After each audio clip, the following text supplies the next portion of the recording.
Hello everyone, Jai Hind. My name is Rahul Parmar and I welcome you all to India's most disciplined and dedicated and sensible platform for the defense aspirant. दोस्तों, आज के session के अंदर जो हमने oceanography का सफर शुरू किया था, वहां हमने किसकी बात की थी?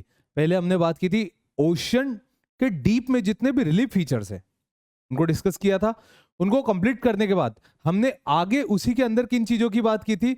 आगे हमने वहीं पर बात की थी ओशन वाटर प्रॉपर्टीज, मतलब salinity and the temperature. Today in this session we will going to discuss about the movement of ocean water. जो ओशन वाटर होता है उसका मूवमेंट कैसा होता है, ठीक है। इसके अलावा हम बात करेंगे ओशन वाटर के अंदर डिपॉजिट्स किस टाइप्स के पाइप जाते हैं, ठीक है बच्चा। सो स्टार्ट करते हैं बेटा।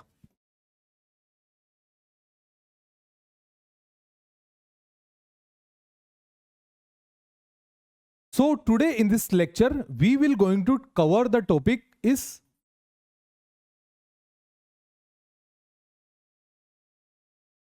movement of ocean water. Under the movement of ocean water we have two types of movement. First,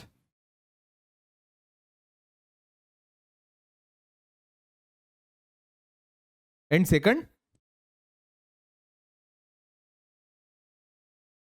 हम इस लेक्चर के अंदर ओशन वाटर के मूवमेंट्स की बात करेंगे। हमारे पास दो प्रकार के ओशन वाटर्स के मूवमेंट है, पहला हॉरिजॉन्टल, दूसरा वर्टिकल। और इसको कंप्लीट करने के बाद बच्चा हम डिस्कस करेंगे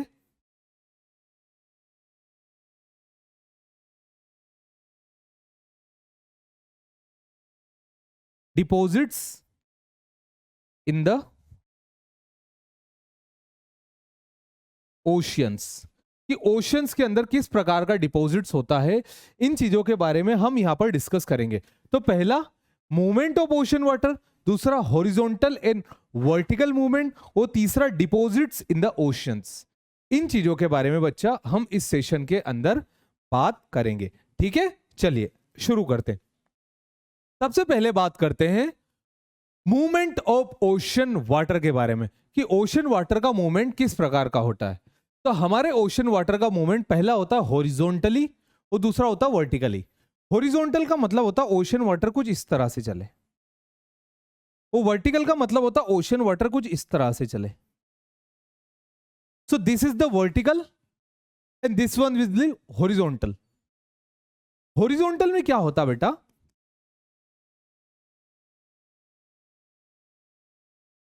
we have currents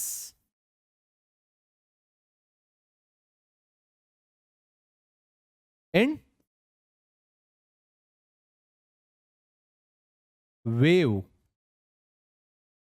under the vertical. Vertical का मतलब होता है लंबवत, जो एकदम परपेंडिकुलर हो। तो under the vertical motion we have tides and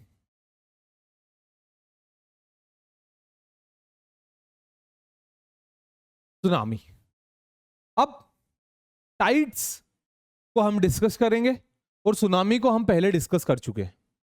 बच्चों, हमारी एग्जाम पॉइंट ऑफ व्यू से बेटा ये बहुत बहुत इंपॉर्टेंट टॉपिक है। क्यों इंपॉर्टेंट टॉपिक है? क्योंकि जो ओशन करंट्स होते हैं वहां से कंबाइंड डिफेंस सर्विसेज ने कई दफा कई सारे क्वेश्चंस पूछे हुए हैं। साथ साथ जो नेशनल डिफेंस एकेडमी है वहां पर भी इसी टॉपिक से ढेर सारे क्वेश्चंस पूछे गए। तो ओशियन करंट्स पर हम सबसे पहले चलेंगे। सबसे पहले हम बात करेंगे वेव के बारे में, फिर ओशियन करंट्स, फिर टाइड्स। और सुनामी हम ऑलरेडी जियोमॉर्फोलॉजी में पढ़ चुके हैं, क्योंकि सुनामी ओरिजिनेट होती है बच्चा सबमरीन अर्थक्वेक से, ठीक है। चलिए तो शुरू करते। सबसे पहले हम बात करते हैं कि ओशियन वेव्स क्या होती है। तो waves are oscillatory motion. Oscillation हम जानते हैं ना, इस तरह से जो चलता है। तो waves are oscillatory motion that result in rise and fall of water produced by wind. मतलब आपको इस प्रकार का मूवमेंट दिखाई दे रहा बेटा, ये किस कारण दिखाई दे रहा? This is just because of wind, क्योंकि it is produced by wind. बच्चा, जो भी सी वेव्स होती है वो चलती हवा के कारण, और उसमें पानी का पूरा इंपैक्ट होता है। जैसे कि यहां पर आप देख लो,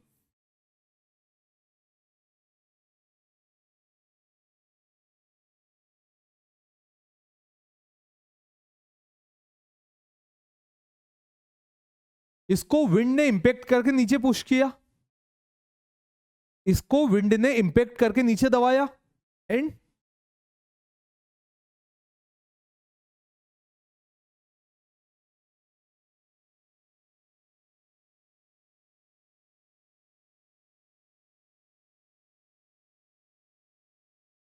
रिवर्टेड बाय वाटर। हमने न्यूटन के रिएक्शंस पढ़े हुए, न्यूटन के जितने 3 लॉज थे उसमें न्यूटन का जो थर्ड लॉ था वो क्या था कि action has its opposite revert, opposite reaction. तो बच्चा, जितना दबाव नीचे लगा उतना ही रिवर्ट ऊपर गया, तो इस प्रकार से ऐसा शेप बन गया। अब हमने पहले भी पढ़ा हुआ है, ये क्या होता है, this is the crest, crest, crest, crest, और जो नीचे वाला पार्ट है ट्रफ, ट्रफ है ना, और यहां पर भी ट्रफ एंड ट्रफ। तो बेटा, जो 2 क्रेस्ट और 2 ट्रफ होते हैं, मतलब the 2 crest and the 2 trough, 2 crest and 2 trough, इन दोनों के बीच की जो दूरी होती है, इस दूरी को हम बोलते हैं बच्चा वेवलेंथ। इसे हम क्या बोलते हैं, वेवलेंथ। जो हमने क्लाइमेटोलॉजी के अंदर भी पढ़ा था, जब हमने सूर्य से आने वाली किरण को पढ़ा था, मतलब सोलार इलेक्ट्रोमैग्नेटिक वेव्स जो सन से आती थी, उनको जब हमने डिस्कस किया था, तब भी हमने इसके बारे में जाना था कि वेव्स क्या होती बच्चा। तो ऊपर पार्ट जो वेव का, उसे हम क्रेस्ट कहते हैं, और वेव का जो नीचे का पार्ट है उसे हम ट्रफ कहते हैं। तो 2 ट्रफ या फिर 2 वेव्स के बीच की दूरी को हम क्या कहते हैं बच्चा, 2 ट्रफ और 2 वेव्स के बीच की दूरी को हम कहते हैं wavelength. And the wavelength is denoted by sine. Comment करो इस साइन का नाम क्या है, जिस वेवलेंथ, जिस साइन से हमने वेवलेंथ को डिनोट किया है, उस साइन का नाम क्या है। तो पहले बेटा, पहले हमने किसकी बात की, पहले बच्चा हमने बात की किसके बारे में, पहले हमने बात की हमारी वेव्स के बारे में। इसको कंप्लीट करने के बाद अब ये होता वेव का स्ट्रक्चर। समंदर पे हम सभी गए हो, मैं भी गया हूं, मैं भी एक बार गया था, मैंने शायद आपको पहले बताया होगा।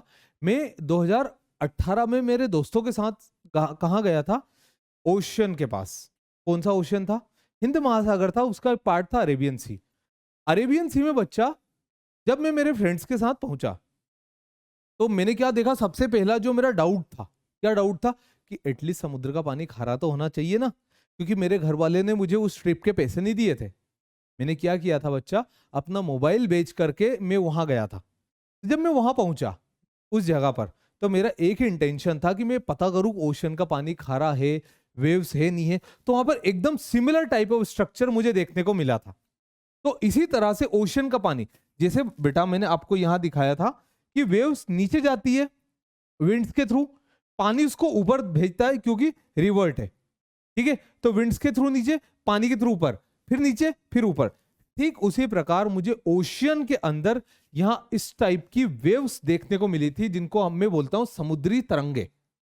तो ये जो ओशियन वेव्स थी, ये किस तरह से जनरेट होती है, क्यों, क्योंकि विंड का इनके ऊपर प्रेशर डलता है, वेव्स नीचे जाती है, फिर वेव्स रिवर्ट करती है due to the ocean pressure, और वो ऊपर आती है, ठीक है। तो इस तरह से ओशन वेव्स काम करती है बेटा, ठीक है। चलो अब बात करते हैं ओशन करंट्स के बारे में। बहुत ही ज्यादा हमारी पूरी कंबाइंड डिफेंस सर्विसेज के लिए बहुत ज्यादा इंपॉर्टेंट टॉपिक है बेटा। कौन सा, हमारा ओशियन करंट्स। तो ओशियन करंट्स के अंदर हम क्या जानेंगे, horizontal movement of mass oceanic water in a definite direction is called as ocean current. बच्चों, मैं आपको एक पॉइंट बता दूं, जिस प्रकार जमीन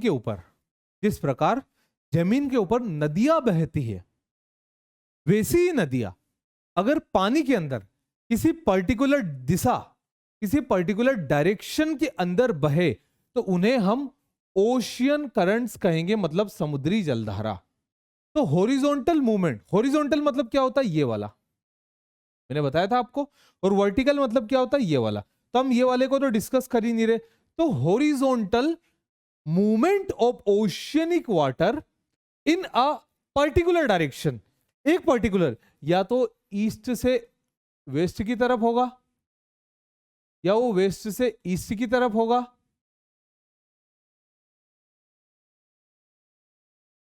ठीक है, या फिर वही वाटर बेटा साउथ से नॉर्थ की तरफ होगा। तो यहां पर हमारे लिए सबसे इंपॉर्टेंट पॉइंट कौन सा है, इन अ डेफिनाइट डायरेक्शन। तो movement of ocean water in a definite direction is called as ocean current. उनको हम क्या कहते हैं, समुद्री जल धारा। क्या कहते हैं हम उनको, समुद्री जल धारा। क्यों, क्योंकि समुद्र के अंदर चलती है, और धारा का मतलब क्या होता है, एक प्रकार की नदी, एक प्रकार की दरिया, ठीक है। It looks like flowing rivers in the ocean. जैसे जमीन के ऊपर नदियां बहती बच्चा, वैसे के वैसे पानी के अंदर जो वाटर का मूवमेंट होता है एक पर्टिकुलर दिशा के अंदर, उसे हम ओशन करंट्स कहते हैं, ठीक है, ओके। तो based on temperature ocean currents are divided into two parts. मतलब तापमान के आधार पर हमने ओशन करंट्स को दो भाग में विभाजित किया है बेटा। पहला वार्म ओशन करंट, मतलब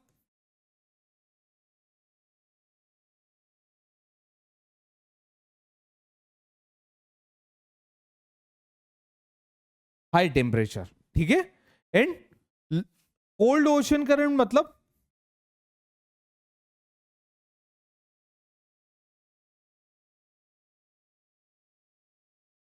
लो टेम्परेचर। तो on the basis of temperature मतलब बच्चा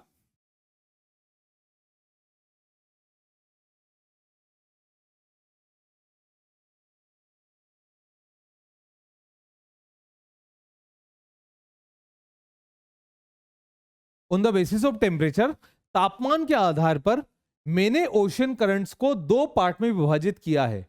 एक वार्म ओशन करंट, दूसरा cold ocean current. Warm ocean current मतलब high temperature, cold ocean current मतलब लो टेम्परेचर, ठीक है बच्चा। तो on the basis of temperature मैंने करंट्स को इस प्रकार से विभाजित किया है।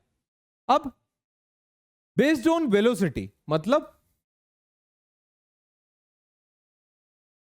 प्रवाह, किस स्पीड से ओशन करंट चल रहे, जो ओशन करंट से बच्चा वो किस स्पीड से चल रहे, उस स्पीड के बेसिस पर मैंने ओशन करंट्स को 1, 2, 2 एंड 3 पार्ट में डिवाइड किया। पहला है ड्रिफ्ट। ड्रिफ्ट मतलब एकदम स्लो।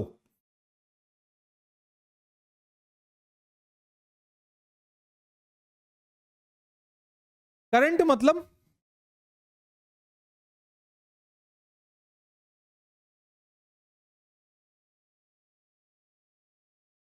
मीडियम मूवमेंट, और स्ट्रीम मतलब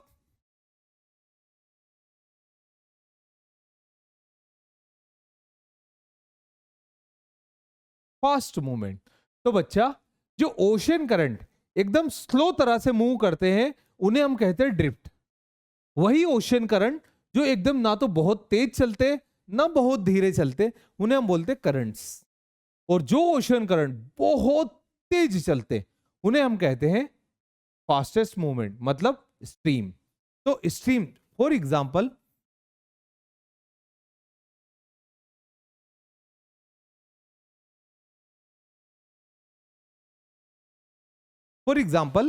गल्फ स्ट्रीम।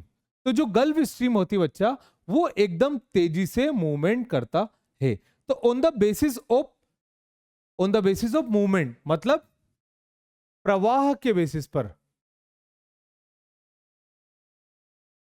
बहाव के बेसिस पर मैंने ओशन करंट्स को बच्चा 3 पार्ट में डिवाइड किया, ड्रिफ्ट, करंट, स्ट्रीम। ठीक है, इन 3 पार्ट में मैंने ओशन करंट्स को डिवाइड किया। ड्रिफ्ट एकदम स्लो मूवमेंट करता, करंट मीडियम मूवमेंट करता, और स्ट्रीम एकदम फास्ट मूवमेंट करता है। तो 3 प्रकार के ओशन करंट्स हमें बच्चा देखने को मिलेंगे। ठीक है, इस तरह से ये जो ओशन दिख रहा है ना हमें, ये पूरी अर्थ हमारी दिख रही बच्चा। इस अर्थ के ऊपर टोटल टोटल 3 ऐसे ओशंस है बच्चा, ध्यान देना मेरी बात को। कंबाइंड डिफेंस सर्विसेज के अंदर बहुत बहुत बहुत सारे क्वेश्चंस यहां से पूछे गए। तो ये जो 3 ओशन, अटलांटिक, इंडियन और पैसिफिक, इन तीनों ओशन के ऊपर डीप और डिटेल में क्वेश्चंस पूछे गए हैं कि कौन सा करंट किस ओशंस को बिलोंग करता है। ठीक है, तो हम एक एक ओशन को डिवाइड करेंगे और एक एक चीज लर्न करेंगे। बेटा आप सभी लोगों को जो यहां पर लाल कलर से दिखाई दे रहे, दैट आर दी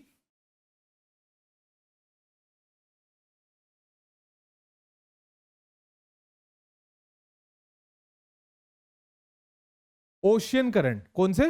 वार्म। और वो करंट्स बेटा जो हमें ब्लू कलर से दिखाई दे रहे या फिर व्हाइट कलर से, दैट आर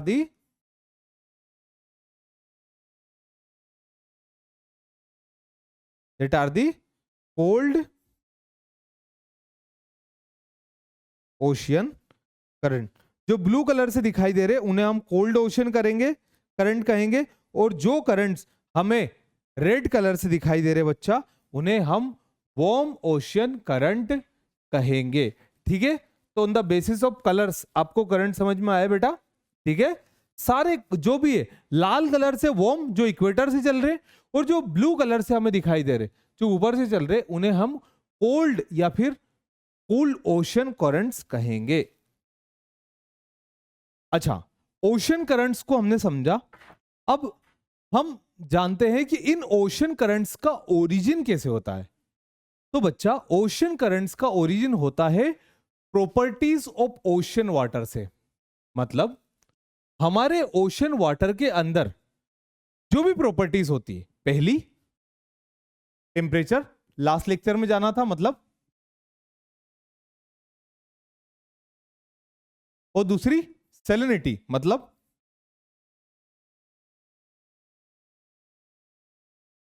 लवणता। ये दो चीज है जो कि ओशन करंट्स को बहुत बहुत ज्यादा लेवल पर जनरेट कर सकती है। इसके साथ साथ एक और फैक्टर है बच्चा, और वो फैक्टर है रोटेशन ऑफ द अर्थ। याद रखना तीनों फैक्टर को। पहला ड्यू टू टेम्परेचर मतलब तापमान के कारण, ड्यू टू सैलिनिटी मतलब लवणता के कारण, और due to rotation of the earth मतलब मेरे इस प्लानेट के, मेरे इस धरती के एक एक्सिस पर रोटेशन के कारण। अगर धरती का रोटेशन किस तरफ होता बेटा? वेस्टर्न साइड से ईस्टर्न साइड की तरफ, तो पानी किस तरफ आएगा? East to west. यही होता है ना, जब हम बाल्टी को ऐसे लेकर के जाते हैं तो पानी पीछे जाता बेटा, जाता है ना। जब हम गाड़ी पे ऐसे जाते हैं तो हवा पीछे आती है। तो ठीक उसी प्रकार अगर अर्थ वेस्टर्न साइड से ईस्टर्न साइड की तरफ रोटेट करेगी तो करंट ईस्टर्न साइड से वेस्टर्न साइड की तरफ जाएगा। ठीक है बच्चा, तो अर्थ के रोटेशन के कारण करंट्स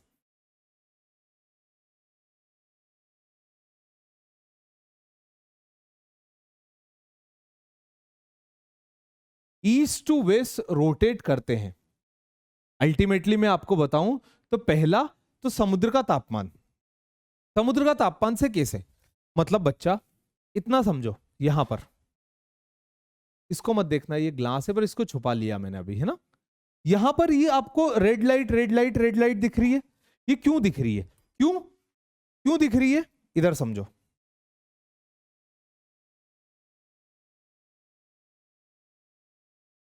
बहुत दूर है सन, इसलिए मैंने छोटा बनाया है।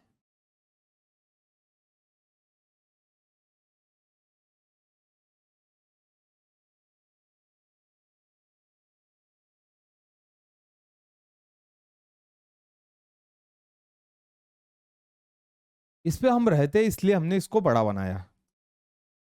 ठीक है बच्चा, तो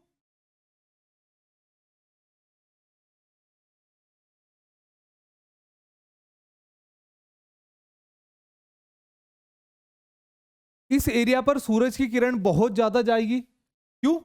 क्योंकि ये परपेंडिकुलर है। वहीं ये एरिया बच्चा जहां पर सूरज की किरण एकदम मिनिमम है,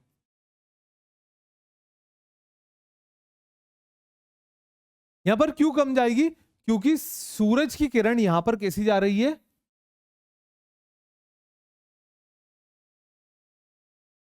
स्लांटिंग।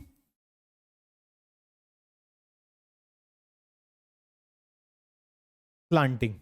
इन दोनों जगह पर सूरज की किरण कैसी जा रही है? स्लांटिंग। और यहां पर सूरज की किरण कैसी जा रही है बच्चा?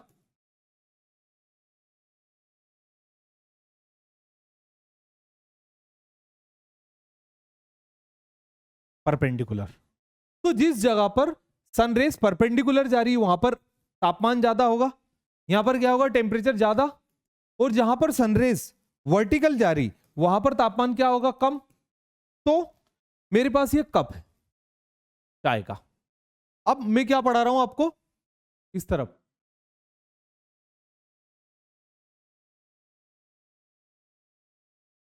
थर्मोडायनेमिक्स, मतलब तापमान का विवरण। तो मेरे हाथ में एक चाय का ग्लास है बेटा, है ना? क्या ये चाय का ग्लास दिन भर गर्म रहेगा? नहीं रहेगा, है ना?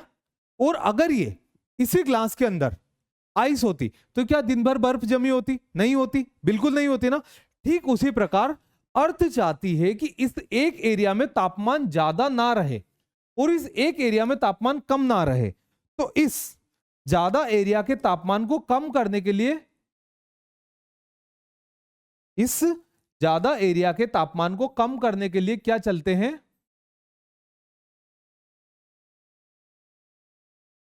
Warm currents.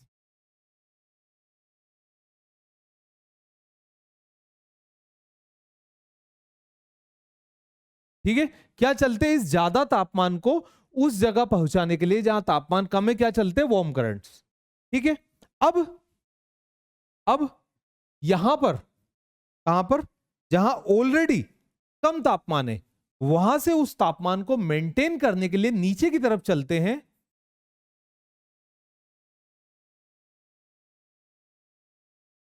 Cold currents. तो वार्म करंट्स और कोल्ड करंट्स की मेथड समझ में आ गई? नहीं समझ में आई? आ गई सर। नहीं आई? आ गई। कैसे आई, कैसे नहीं आई, समझा देता हूं। इस एरिया पर जहां सूरज की किरण क्या जाती है? Minimum, slanting, minimum. तो जिस एरिया पर सूरज की किरण मिनिमम जाएगी वहां का तापमान कैसा होगा? कम। जिस एरिया पर सूरज की किरण कैसी जाएगी? लंबवत, परपेंडिकुलर, परपेंडिकुलर। तो इस हॉरिजॉन्टल एरिया पर तापमान कैसा होगा? ज्यादा। तो यहां पर टेम्परेचर,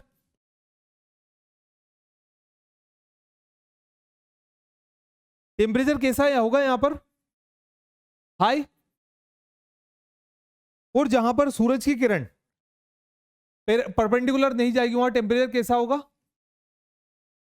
लो। तो जैसा कि मैंने चाय के कप के साथ साथ बताया कि किसी भी जगह पर तापमान बहुत ज्यादा नहीं हो सकता और किसी भी जगह पर तापमान बहुत कम नहीं हो सकता।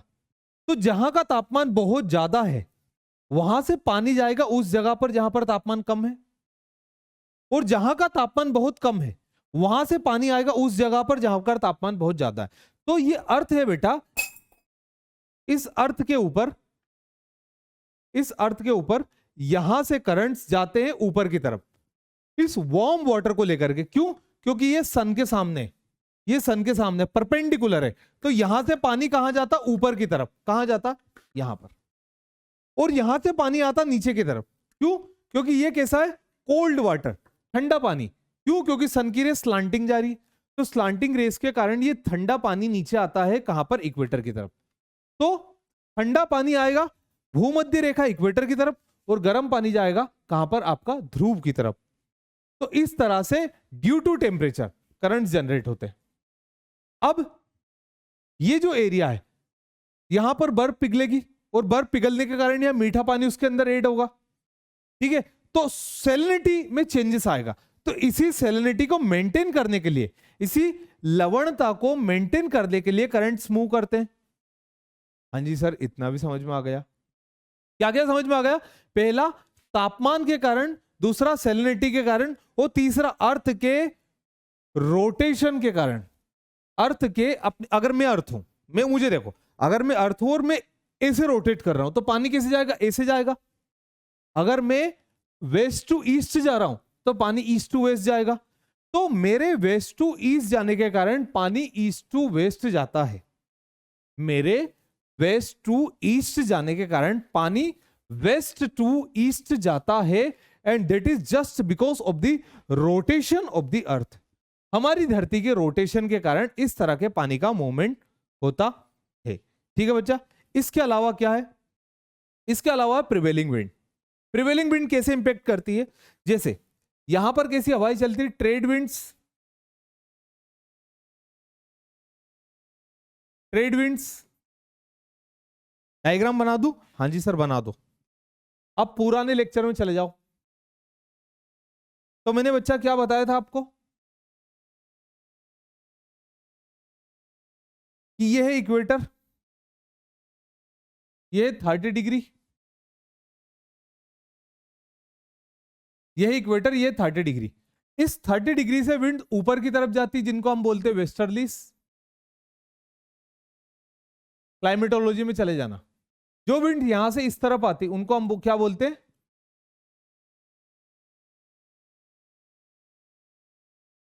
या फिर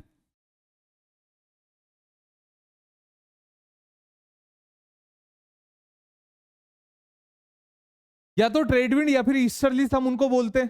ठीक है, तो ठीक उसी प्रकार इन प्रिवेलिंग विंड्स के कारण in low latitudes currents move east to waste.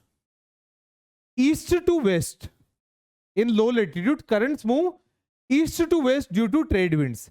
इन्हीं ट्रेड विंड्स की वजह से करंट ईस्टर्न साइड से वेस्टर्न साइड की तरफ जाते हैं। This is the east, this is the west. तो करंट ईस्ट टू वेस्ट चलते हैं ड्यू टू दी ईस्टर्लीज। इन्हीं ईस्टर्लीज विंड्स के कारण करंट कैसे चलते हैं बेटा? ईस्ट साइड से वेस्ट साइड की तरफ चलते हैं। दूसरा, in mid latitude currents moves west to east. मतलब मिड लेटीट्यूड मतलब ये वाला भाग, यहां पर करंट्स कैसे चलते बेटा? वेस्टर्न साइड से ईस्टर्न साइड की तरफ चलते हैं। तो हमारी मिड लेटीट्यूड में करंट चलते west to east, low latitude में करंट चलते ईस्ट टू वेस्ट। ठीक है, जैसा कि हमारे लेखक कहते हैं। तो कि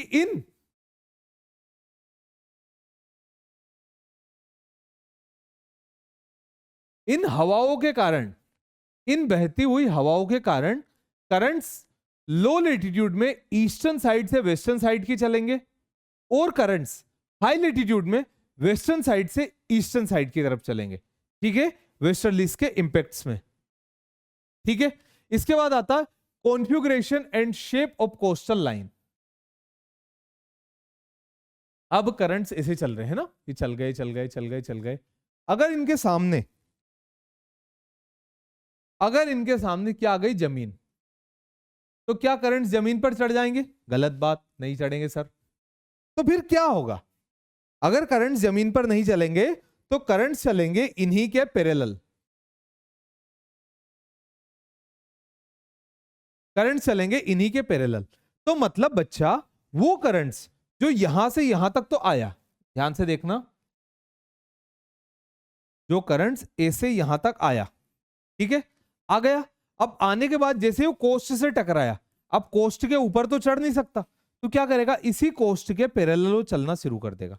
तो करंट्स क्या करते हैं मेरे भाई, मेरे दोस्त, मेरे बच्चे? पहले कोस्ट तक आते और फिर कोस्ट के बाद उसी कोस्ट के पैरेलल चलना स्टार्ट कर देते।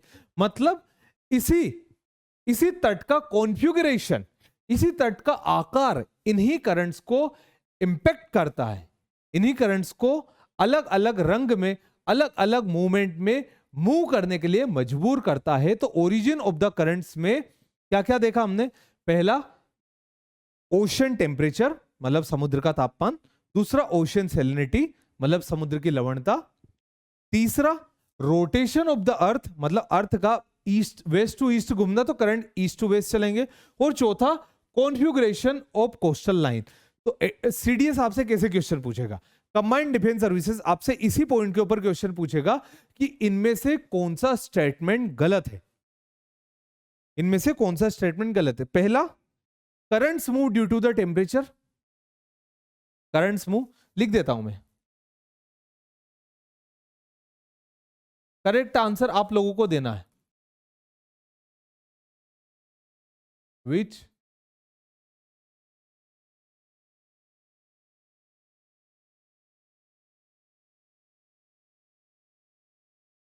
One of the following is incorrect. इनमें से कौन सा इनकरेक्ट है। पहला, यहां पे स्टेटमेंट देता हूं, currents moves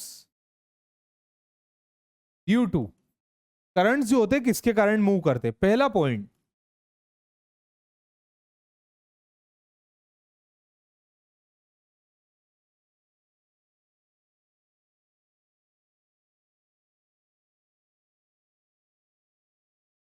due to temperature, दूसरा point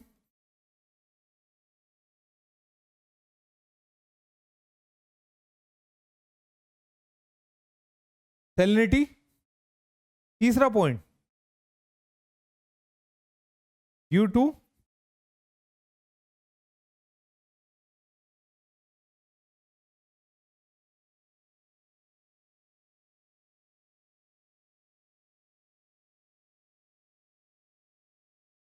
rotation of the earth, और चौथा पॉइंट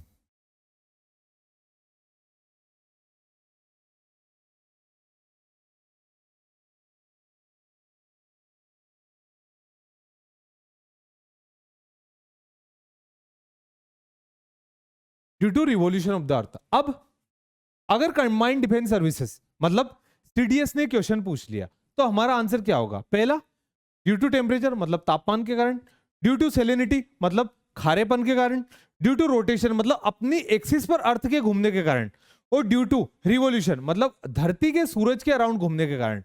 तो which one of the following is incorrect, incorrect. इस प्रकार के क्वेश्चन बेटा ध्यान रखना, ओनली इनकरेक्ट, नॉट करेक्ट। ये क्वेश्चन हम बच्चों को क्या कर देते, परेशान, क्या कर देते हमको परेशान। तो इस तरह के शब्दों के ऊपर एकदम ध्यान देना। Which one of the following, which one of the following current moves due to, which one of the following is incorrect. इनमें से कौन सा इनकरेक्ट है जिसके कारण करंट चलते। तो पहला करेक्ट है, दूसरा करेक्ट है, तीसरा करेक्ट है, और चौथा एकदम इनकरेक्ट है। मतलब धरती के सूरज के अराउंड घूमने के कारण करंट्स के ऊपर किसी भी प्रकार का कोई प्रवाह नहीं पड़ता है मेरे बच्चों, करंट्स का कोई प्रवाह नहीं पड़ता है। बस मेरी इस बात को आप लोग अपने दिमाग में, अपने ज्ञान में रख लेना। तो ठीक है, तो हमारा आंसर क्या हो जाएगा, 4। ठीक है, अब हम बात करते ocean currents of Atlantic ocean, very important topic.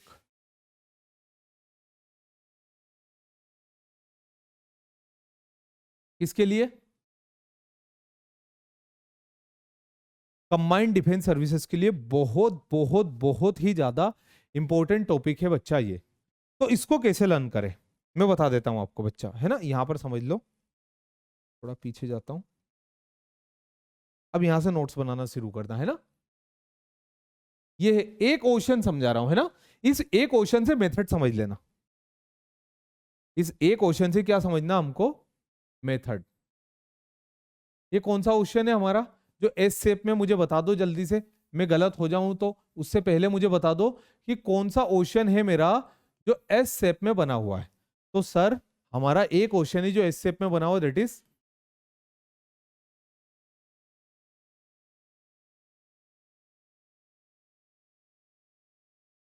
ये अटलांटिक ओशन हमारा एस शेप में बना हुआ है।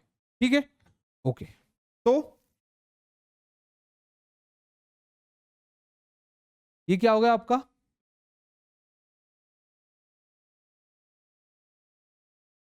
0 डिग्री इक्वेटर। जब अर्थ वेस्टर्न साइड से ईस्टर्न साइड की तरफ घूमेगी, जब अर्थ वेस्टर्न साइड से ईस्टर्न साइड की तरफ घूमेगी, तो करंट्स ईस्टर्न साइड से वेस्टर्न साइड की तरफ चलेंगे।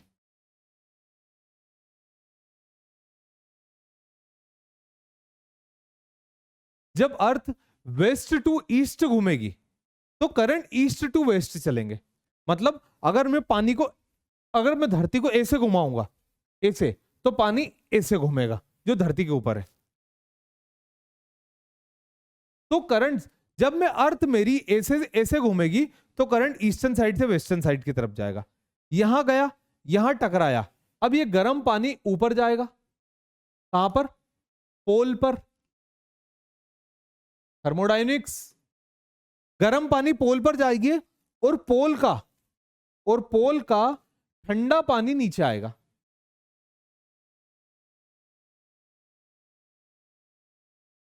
तो वार्म वाटर 0 डिग्री से 90 डिग्री पर जाएगा और कोल्ड वाटर 90 डिग्री से 0 डिग्री पर आएगा। वार्म वाटर 0 डिग्री से 90 डिग्री पर जाएगा और कोल्ड वाटर 90 डिग्री से 0 डिग्री की तरफ आएगा। क्यों? क्योंकि इनको क्या मेंटेन करना है?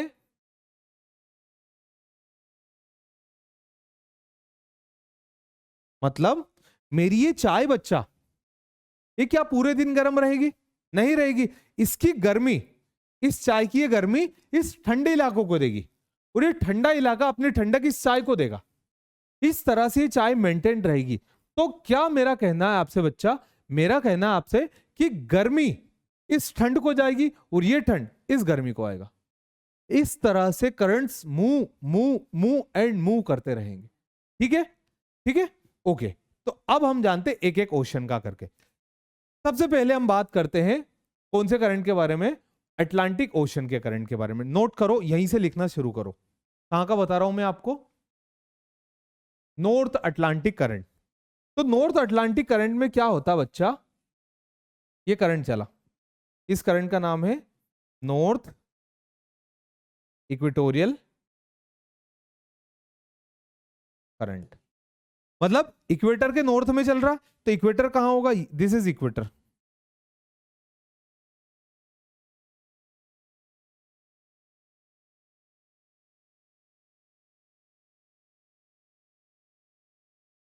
दिस इज बच्चा योर इक्वेटर। अब देख लो, तो इस इक्वेटर के नॉर्थ में, इस इक्वेटर के नॉर्थ में, तो जब इक्वेटर के नॉर्थ में मेरे भाई, तो मैंने इसको क्या नाम दिया? North equatorial current. अब ये नॉर्थ इक्वेटोरियल करंट, अब ये नॉर्थ इक्वेटोरियल करंट चला ऐसे। अब इसकी एक ब्रांच कहां चल गई? गल्फ ऑफ मेक्सिको के अंदर। लिख लो, एक ब्रांच कहां चल गई मेरी? गल्फ ऑफ मेक्सिको के अंदर। तो जो ब्रांच मेरी गल्फ ऑफ मेक्सिको के अंदर गई, इसको मैंने क्या नाम दिया? लिख लो बच्चा, लिख लो, इसको मैंने नाम दिया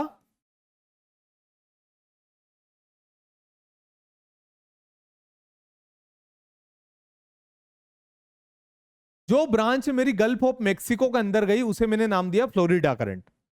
और इसी की एक ब्रांच जो इन आइलैंड से टकरा के ऊपर की तरफ आ गई थी। अलग अलग प्रकार के लोग होते, अलग अलग प्रकार का पानी होता है। तो पानी की एक ब्रांच ने बोल दिया कि मैं जाऊंगी मैक्सिको के अंदर, खाड़ी के अंदर। तो एक ब्रांच खाड़ी के अंदर गई और बाहर निकल के आई, इसको मैंने नाम दिया फ्लोरिडा करंट। और एक ब्रांच इस खाड़ी के बाहर से भाई, इसे मैंने नाम दिया, इसको यहां लिख दो, कंफ्यूज हो जाओगे ना आप लोग, मुझे पता है आप लोग कंफ्यूज हो जाओगे। तो मैं इसका नाम यहां लिख दो बच्चा, आप लिख लोगे क्या? लिख लो, पिंक कलर से इसका नाम दे रहा हूं, ये नाम दे दिया मैंने एंटलीस करंट। क्या नाम दिया बच्चा मैंने? मैंने नाम दिया एंटलीस करंट। तो एंटलीस करंट कहां से चला मेरा? एंटलीस करंट कहां से चला? इस क्यूबा आइलैंड के ईस्टर्न पार्ट से। जो क्यूबन आइलैंड है, इस क्यूबन आइलैंड के ईस्टर्न पार्ट से जो मेरा करंट बाहर बाहर की तरफ चला, जो गल्फ ऑफ मेक्सिको के अंदर नहीं गया, उस करंट को मैंने नाम दिया मेरा एंटलीस करंट। अब एंटलीस करंट और फ्लोरिडा करंट आपस में एक दूसरे से मिले। क्या किए? आपस में एक दूसरे से मिले। अब क्या हुआ बच्चा? फ्लोरिडा करंट और एंटेलिस करंट आपस में टकराए, तो फ्लोरिडा प्लस एंटेलिस, तो यहां जाकर के आपका क्या बना, यहां बना आपका गल्फ स्ट्रीम। तो फ्लोरिडा और एंटेलिस करंट जहां आपस में टकराए वहां बना आपका गल्फ स्ट्रीम। अब ये कौन से करंट चल रहे बच्चा, ये चल रहे वार्म करंट्स। अब वार्म करंट्स जैसे चल रहे तो कोल्ड करंट ने बोला कि हम बेवकूफ थोड़ी ना है, हम भी बहेंगे। तो कोल्ड करंट यहां से आए, यहां से जो कोल्ड करंट आया उसका नाम रहा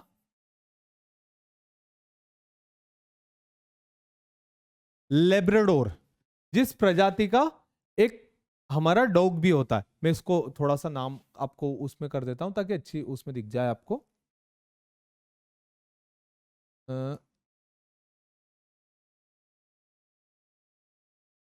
कौन से रंग से, इस रंग से देता हूं बेटा। कौन सा आया आपका यहां पर,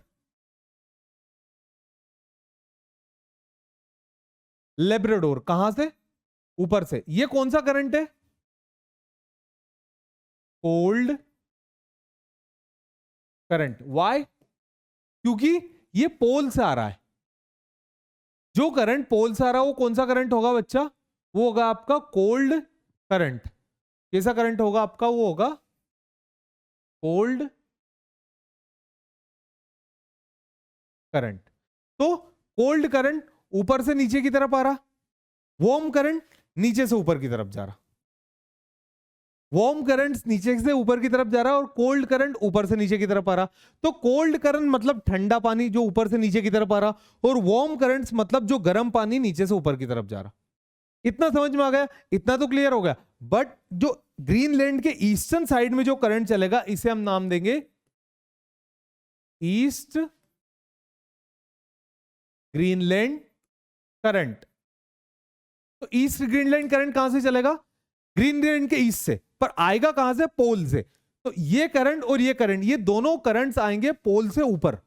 ये दोनों ही करंट्स आएंगे पोल से ऊपर। दोनों ही करंट कहां से आएंगे बेटा, पोल से आएंगे, और दोनों के दोनों ही होंगे कोल्ड करंट। तो ये वाला करंट और ये वाला current, this both are the cold current. क्यों, क्योंकि ये पोल से आ रहे। कहां से आ रहे, पोल से आ रहे। और वो करंट जो नीचे से ऊपर के जा रहे, जैसे कि गल्फ स्ट्रीम, एंटेलिस और फ्लोरिडा, ये हो गए आपके वार्म करंट्स, क्योंकि ये नीचे से ऊपर जाए। This currents move from lower to below, क्योंकि ये वार्म करंट्स और ये करंट्स कोल्ड करंट में आपका लेब्राडोर और ईस्ट ग्रीनलैंड करंट आएगा।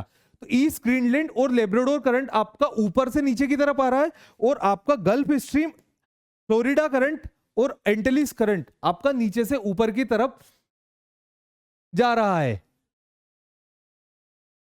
गल्फ स्ट्रीम के नाम से ये दोनों करंट, फ्लोरिडा और एंटेलिस करंट, ऊपर की तरफ जाएंगे। अब एंटेलिस और फ्लोरिडा ये दोनों गल्फ स्ट्रीम के नाम से ऊपर तो जा रहे हो, और ये किस तरह के करंट है बेटा, these are the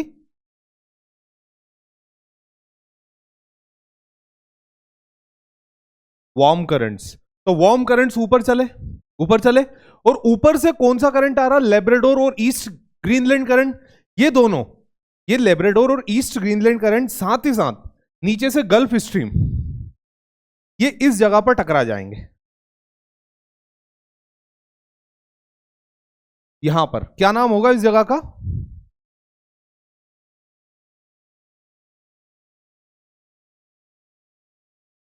new फाउंडलैंड, grand bank.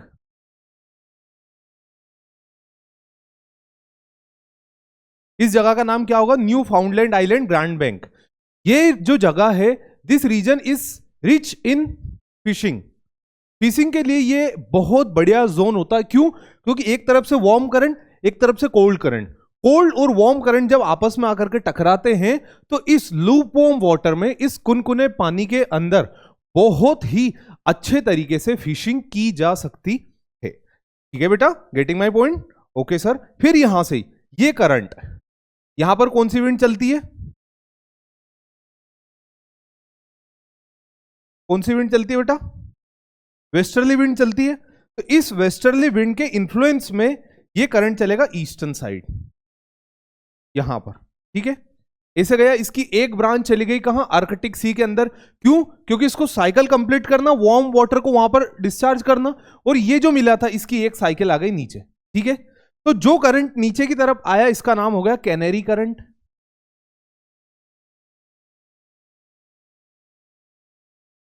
Current, और वो करंट जो नॉर्थ सी के अंदर गया उसका नाम हो गया बच्चा नॉर्वेजियन करंट, जो नॉर्थ सी होते हुए कहां गया आपका, आखिरी आर्कटिक में। तो इस तरह से एक जायर बन रहा है यहां पर। सर हमें समझ नहीं आ रहा कौन सा जायर बन रहा, ये रंग आपको ऐसा तो नहीं है, दिखाई नहीं दे रहा यहाँ पे, क्या अलग अलग रंग बिरंगा माहौल बना हुआ है ना, ये तो रंग को पहचानना बहुत मुश्किल हो रहा है।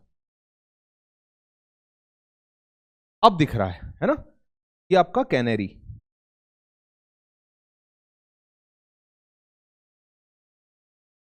ठीक है, तो यहां से करंट ऐसे चला, नॉर्थ इक्वेटोरियल करंट। उसके बाद कैरेबियन सी के पास दो पार्ट में डिवाइड हुआ, एक ब्रांच कैरेबियन के अंदर गई फ्लोरिडा के नाम से, और दूसरी बाहर गई एंटेलिस के नाम से। एंटेलिस फ्लोरिडा मर्ज हुए, बनाया gulf stream. Gulf stream north में चला, और इधर से कोल्ड करंट जो आ रहा था लेब्राडोर और ईस्ट ग्रीनलैंड दोनों से टकरा के यहां पर न्यू फाउंडलैंड आइलैंड के पास रिच फिशिंग जोन बनाया। ईस्टवर्ड बढ़ा वेस्टर्नली विंड के इन्फ्लुएंस में, दो पार्ट में बाइफरकेट हुआ, एक कैनेरी करंट और एक नॉर्वेजियन करंट। ठीक है, ये पूरा ये जो सर्कल बन रहा देखो, ये दिस इज योर जायर। इसे क्या बोलते हैं बेटा, हम बोलते हैं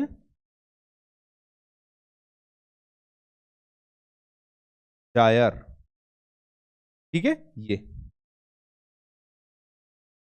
ये पूरा हमारा जायर कंप्लीट हो जाएगा, और इसी जायर के अंदर एक सी बनता है, एक ऐसा सी, वर्ल्ड का एकमात्र सी जो किसी भी एरिया से अपनी बॉर्डर टच नहीं करता, जो एकदम पानी के अंदर आ जाता है। उस सी का नाम है सारगेसो सी, उसके बारे में आगे हम बात करेंगे। समझ लो एकदम सारी चीजें। सबसे पहला कौन सा आया बच्चा हमारा, नॉर्थ इक्वेटोरियल करंट। सबसे पहले कौन सा है, नॉर्थ इक्वेटोरियल करंट, फिर एंटेलिस करंट, फ्लोरिडा करंट। बताया था मैंने ऐसे ही आपको, एंटेलिस फ्लोरिडा मर्ज हुए, गल्फ स्ट्रीम बना।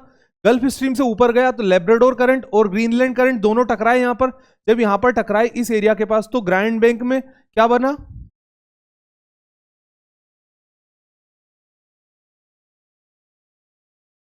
रिच फिशिंग जोन बना। रिच फिशिंग जोन बनने के कारण यहां पर मछली उत्पादन बढ़िया हुआ। फिर ये ईस्टवर्ड गया इस तरफ।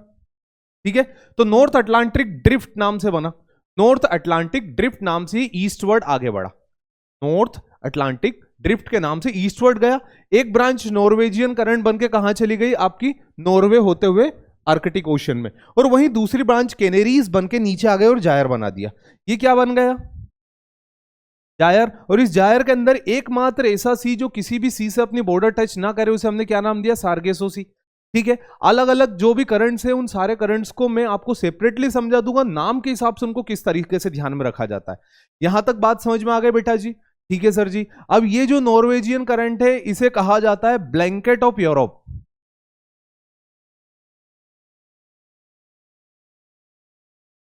इसे क्या कहा जाता है बच्चा, blanket of Europe. Blanket of Europe का मतलब क्या होता है कि ये पूरे यूरोप में ये अपना गर्म पानी जब लेकर के जाता है बच्चा, तो यहां के सारे जितना भी बर्फ होता है उस बर्फ को पिघला देता है। तो ये पूरे यूरोप को एज एन ब्लैंकेट की तरह सपोर्ट प्रोवाइड करता है। इतना समझ में आ गया बेटा जी? ठीक है, इतना क्लियर है। चलो इसको कंप्लीट करने के बाद हम आगे बढ़ते हैं। आगे हम क्या देखेंगे, इसे कंप्लीट किया, कंप्लीट करने के बाद हम आगे, ये देखो सार्गेस्को सी आपको दिखाई दे रहा, सार्गेसो सी के अंदर ये मिलता सीवीड।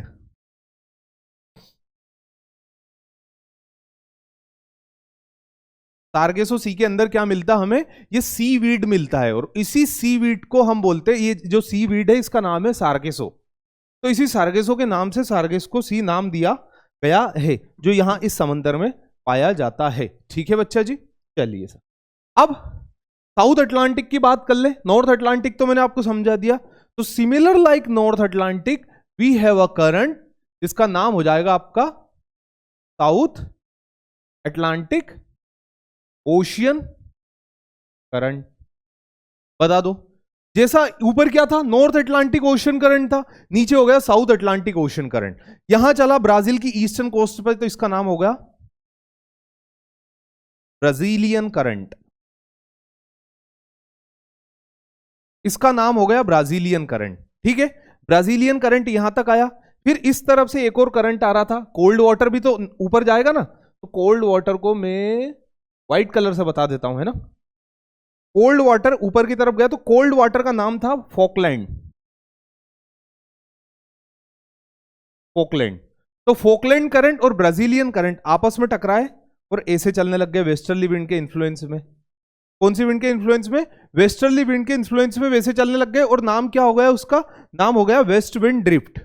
ये हो जाएगा बेटा waste wind drift. Waste wind drift नाम हो गया। इसकी एक ब्रांच ऊपर गई, बेंगुएला करंट।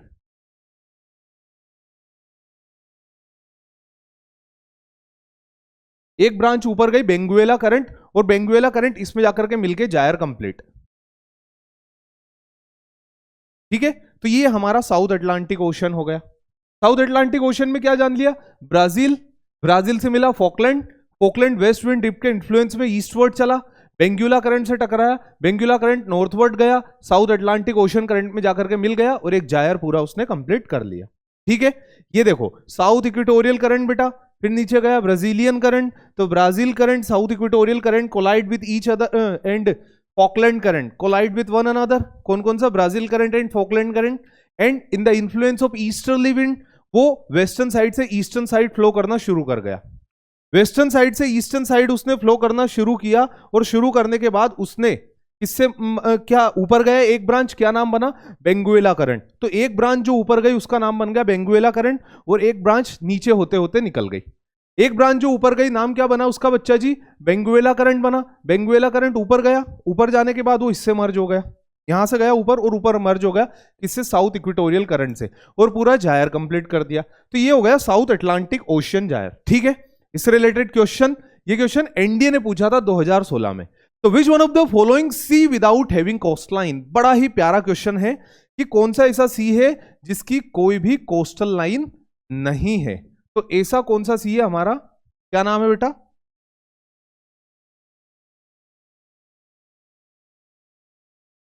सारगेसो सी हमारा आंसर हो जाएगा बच्चा। ठीक है, चलिए आगे बढ़ते। Next, warm currents of Atlantic ocean. सारे ओशंस के करंट्स को, अटलांटिक को मैंने एक साथ लिख दिया। अब पहले वार्म करंट्स है, पढ़ लो, है ना। सभी चीजों के नाम पता चल जाएंगे, इनको नोट कर लो सेपरेटली। मैप के अंदर तो मैंने आपको दिखाई दिया, अब सेपरेट नाम भी बता दे रहा हूं न्यूमेरिकली। ठीक है, इन्यूमरेट कर दिए। नॉर्थ अटलांटिक इक्वेटोरियल करंट, ऐसा ऐसे ही साउथ अटलांटिक इक्वेटोरियल करंट। ठीक है, ये हो गया।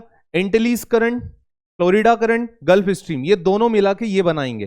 ठीक है, गल्फ स्ट्रीम आगे जाएगी, नॉर्थ अटलांटिक ड्रिफ्ट से टकरा के इधर नॉर्वेजियन करंट कहां चले गए? ये सब ये चले गए आपके उधर आर्कटिक के अंदर। अब साउथ के अंदर एक और करंट आता वार्म, जिसका नाम है ब्राजीलियन करंट। तो नॉर्थ और साउथ के करंट्स हमें पता चल गए। याद रखना सिर्फ और सिर्फ वार्म बताएं। अब नॉर्थ और साउथ के कोल्ड देख लेते हैं। नॉर्थ में लेब्राडोर करंट कहां से आएगा? ग्रीनलैंड के वेस्टर्न साइड से। ईस्ट ग्रीनलैंड करंट ग्रीनलैंड के ईस्टर्न साइड से। कैनेरीज करंट सहारा डेजर्ट के पास से। और फॉकलैंड करंट कहां पर चलेगा? साउथ में चलेगा। ठीक है, जहां दो कोल्ड और वार्म करंट्स आपस में टकराएंगे उस रीजन को क्या कहेंगे? जहां कोल्ड करंट वार्म करंट आपस में आकर के कोलाइड होंगे बच्चा जी, उस रीजन में आपकी फोग हो जाएगी, धुंध छा जाएगी। और फोग हो जाने के कारण, धुंध छा जाने के कारण, it creates the fatal condition for the accidents. ठीक है, अगला आ जाता है ओशन करंट और पैसिफिक ओशन। पैसिफिक ओशन के करंट्स भी लर्न कर लेते हैं, फटाफट समझ लेते हैं। तो Pacific ocean currents, ocean currents और पैसिफिक ओशन के अंदर सबसे पहला, जैसा कि हमने देखा, नॉर्थ इक्वेटोरियल साउथ इक्वेटोरियल, है ना। और इन दोनों का जब पानी इधर आता है ऐसे, तो इस जगह पानी कम हो जाता है, तो उस पानी को फुलफिल करने के लिए दोनों के बीच में एक और करंट चलता है जिसका नाम होता है काउंटर इक्वेटोरियल करंट। हर ओशन के अंदर चलता। कब चलता है? जब इक्वेटोरियल करंट ईस्टर्न साइड से वेस्टर्न साइड पानी लेकर के जाएंगे in the influence of west easterly trade winds, तो बीच में जो वाटर का रिक्वायरमेंट होगा, जो फुलफिल करना है, जो खाली है अभी, वो काउंटर इक्वेटोरियल करंट जाकर के फुलफिल करेगा। तो नॉर्थ पैसिफिक के अंदर आपका नॉर्थ इक्वेटोरियल करंट जाएगा। नॉर्थ इक्वेटोरियल करंट गया, फिलीपींस आइलैंड को टच किया, और टच करने के बाद it will be converted into the Kuroshio current. तो north equatorial current will converted into the Kuroshio current, and Kuroshio current move northward. Kuroshio current move northward. ये northward गया, आपको रेड कलर से दिखाई दे रहा। जब नॉर्थवर्ड गया तो ये किससे टकराया? ओखोटस से और ओयाशिवो से। ओखोटस और ओयासीओ से टकराया कौन सा, कुरोशिवो करंट। कुरोशिवो, ओखोटस, ओयासीओ कंबाइनली बने नॉर्थ पैसिफिक करंट, जो ईस्टवर्ड गया। जब ईस्टवर्ड गया तो इसकी एक ब्रांच नीचे गई कैलिफोर्नियन करंट, एक ब्रांच ऊपर गई अलास्कन करंट। ठीक है, तो एक ब्रांच ऊपर गई जिसका नाम था अलास्कन करंट, और एक ब्रांच जो नीचे गई उसका नाम हो गया कैलिफोर्नियन करंट। तो इस तरह से करंट्स बन गए। करंट्स के ऐसे बनने के बाद यहां पर ये किससे टकराए, इक्वेटोरियल करंट से और जायर कंप्लीट। इक्वेटोरियल करंट से टकराए और gyre complete. Similarly southern hemisphere की बात करें तो साउथ इक्वेटोरियल करंट ऑस्ट्रेलिया के ईस्टवर्ड जाकर मिला और ईस्ट ऑस्ट्रेलियन करंट बन गया। जब ये बच्चा ईस्ट ऑस्ट्रेलियन करंट बन गया तो यहां से इसने वेस्टवर्ड ईस्टवर्ड फ्लोना शुरू किया और साउथ पैसिफिक करंट के नाम से इसने फ्लो किया। पेरू के पास गया तो पेरू के पास जाने के बाद ये पेरू करंट बन गया और इसे हम्बोल्ट करंट भी बोलते हैं।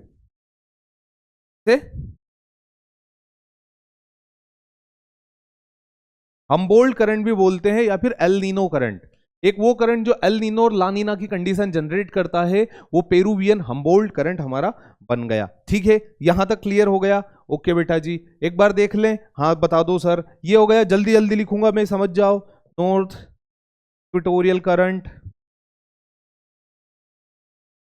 कुरोशिवो current,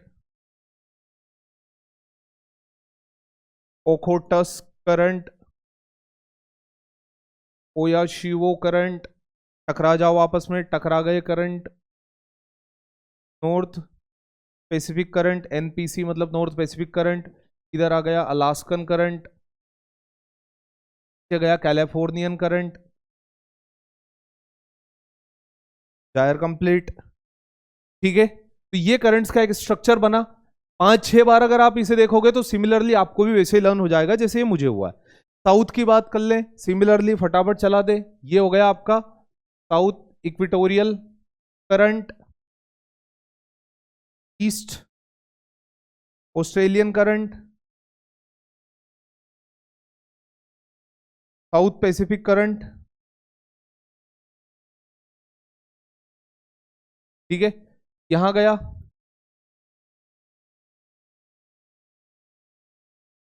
Humboldt current, gyre complete आपका। ठीक है, इस तरह से हमें ये सब लर्न करना है। ठीक है बच्चा, ये इसी तरह से हमें लर्न होंगे सारे के सारे करंट्स। जितने भी करंट्स होंगे वो करंट्स हमें इसी तरह से समझ में आएंगे। ठीक है बेटा जी, ओके। चलिए सर आगे बढ़ते हैं, एक एक करके सारे करंट्स की बात कर लें। कौन कौन सा वार्म है, कौन कौन सा कोल्ड है, कहाँ कहाँ मिलता है। तो नॉर्थ इक्वेटोरियल करंट जो है, जो हमारे इधर मिलता है, north equatorial current is a warm current. Kuroshio current is a warm current. Oyashio current is a cold current, जिस इसलिए उसका नाम यहाँ पर मेंशन नहीं, यहाँ पर टिक करेंगे। नॉर्थ इक्वेटोरियल करंट नॉर्थ में आता है, साउथ इक्वेटोरियल करंट साउथ में आता है। कुरोशियो फिलीपींस के ईस्ट से चलता है। North Pacific current Pacific ocean के नॉर्दर्न पार्ट में चलेगा। ठीक है, इसके बाद अलास्कन करंट अलास्का की तरफ चलेगा और ईस्ट ऑस्ट्रेलियन करंट ऑस्ट्रेलिया की ईस्ट में चलेगा।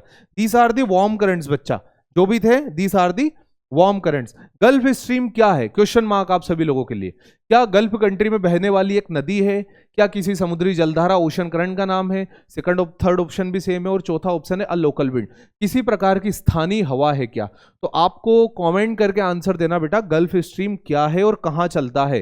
मैं चेक करूंगा कमेंट्स आपके, अच्छे कमेंट को पिन किया जाएगा। ठीक है, सही आंसर दीजिएगा, मेरा खुद का रिप्लाई मिलेगा आपको। कोल्ड करंट की बात कर लें तो कोल्ड करंट में Okhotsk current, Oyashio current, Californian current, west wind drift जो सबसे नीचे चलता है। ठीक है, साउथ पैसिफिक करंट जो वेस्ट विंड ड्रिफ्ट के ऊपर चलता है, वो पेरुवियन हम्बोल्ट करंट जो कि साउथ अमेरिका की वेस्ट कोस्ट पर चलता है। ठीक है, तो ये जो करंट थे these are the cold current. Warm current, cold current, इन दोनों करंट्स को तो हमने जान लिया जो पैसिफिक के अंदर चलते हैं। अब बात करते हैं बेटा इंडियन ओशियन के करंट्स के बारे में। तो हमारा देश भारत बाकी के सारे देश के कंपेयर में एकदम अलग है, इसमें कोई शक है ही नहीं। क्यों? क्योंकि यहां पर जो हमारा देश है, भारतवर्ष है हमारा, ये ऊपर से बंद है, ऊपर से बंद है। बाकी के जितने भी हमने ओशंस पढ़े, वो ओशंस सारे ऊपर से नीचे से खुले हुए थे। तो गर्म पानी कहां ट्रांसफर हो जाता था, पोल पर, और पोल का ठंडा पानी कहां ट्रांसफर हो जाता था, इक्वेटर पर। ये हमारा सीन चलता था। बट यहां क्या हो गया, ऊपर तो इंडिया जी आ गए, भारत जी आ गए, तो भारत जी ने क्या कर दिया, उसको बंद कर दिया। बोले नहीं जाने देंगे, नहीं जाने देंगे, नहीं जाने देंगे, तो फिर क्या करेंगे, नहीं जाने देंगे तो क्या किया कि करंट्स ने बोला ठीक है हम सीजन टू सीजन चलेंगे। तो समर सीजन में साउथ वेस्ट मानसून के साथ यहां तक तो पहला हमारा जो करंट चलेगा that is north equatorial current. ठीक है, मानसून कौन सा आता है इंडिया के अंदर, साउथ वेस्ट मानसून आता, दक्षिण पश्चिम, तो इसी मानसून के साथ साथ करंट ऐसे जाके इधर आ जाएगा। ठीक है, और इसको नाम दिया जाएगा साउथ वेस्ट मानसून करंट। तो समर में कैसा करंट चलेगा, साउथ वेस्ट मानसून करंट चलेगा जो सदर्न साइड से नॉर्दर्न साइड की तरफ जाकर के वापस मिल जाएगा। मतलब ये ऐसे अपना काम पूरा कंप्लीट करेगा। कौन सा करंट आपका, कौन सा करंट, समर करंट। याद रखना ये करंट समर में चलता है, तो इस करंट को क्या नाम देते हैं, south west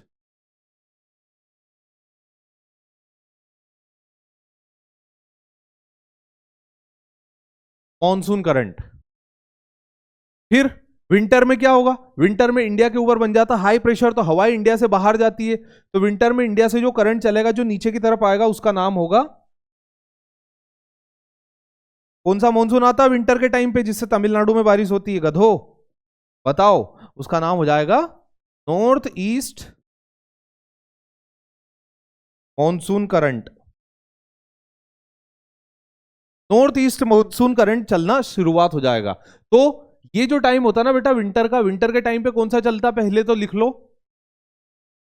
north east monsoon current चलता है सर जी। अब यहां पर इक्वेटोरियल करंट चलना बंद हो जाएगा, जैसे हर ओशन में चलता है ना इक्वेटोरियल करंट, इस टाइम के बाद आकर के यहां से इक्वेटोरियल करंट बंद हो जाएगा। क्यों बंद हो जाएगा बच्चा जी, वो इसलिए बंद हो जाएगा बेटा जी क्योंकि अब इक्वेटोरियल करंट कैसे ही चले, आप खुद समझ जाओ, अब इक्वेटोरियल करंट कैसे ही चले, कैसे ही चले से क्या मतलब, कैसे ही चले से ये मतलब है सर जी कि यहां पर तो मॉनसून लौट रहा है, जब मॉनसून लौट रहा है तो उसकी कंडीशन भी उसके साथ साथ रिवर्ट होगी, तो कंडीशन रिवर्ट कर दी हमने, कंडीशन रिवर्ट कर दी हमने, और जैसे कंडीशन रिवर्ट हुई तो वहां से हमने क्या इस तरह का मूवमेंट क्या कर दिया बच्चा, बंद कर दिया है। क्या कर दिया बेटा, बंद कर दिया है। बात समझ में आ गई। तो ये वाला जो ओशन करंट्स है हमारे इंडियन ओशन के अंदर, इंडियन ओशन के करंट्स ऐसे होते हैं बेटा जो कि मॉनसून के साथ साथ चेंज होते हैं। समर के टाइम पे south west monsoon Indian ocean current जाएगा और विंटर के टाइम पे north east monsoon Indian ocean current जाएगा। क्यों, क्योंकि इंडियन ओशन ऊपर से बंद है अनलाइक ऑल द ओशंस, तो यहां पर ऊपर चीजें नहीं जाएगी, तो currents season two season change होगा। ठीक है बेटा, सभी को समझ में आ गया। चलो अब साउथ इंडियन ओशन की बात कर ले, क्या हम सिर्फ नॉर्थ की बात करेंगे, नो सर हम सिर्फ नॉर्थ की बात नहीं करेंगे, तो हम सिर्फ नॉर्थ की बात नहीं करेंगे तो साउथ में क्या चल रहा है, साउथ का सिनेरियो भी जान लेते हैं। हाँ जी सर साउथ का बताइए, हमको तो जानना साउथ का, ठीक है तो साउथ का जान लेते हैं। तो साउथ में भी क्या चला हमारा, south equatorial current, but her ocean की तरह साउथ से तो इंडियन ओशन भी खुला है, यहां पर आया इस तरफ चला अगुलहास करंट,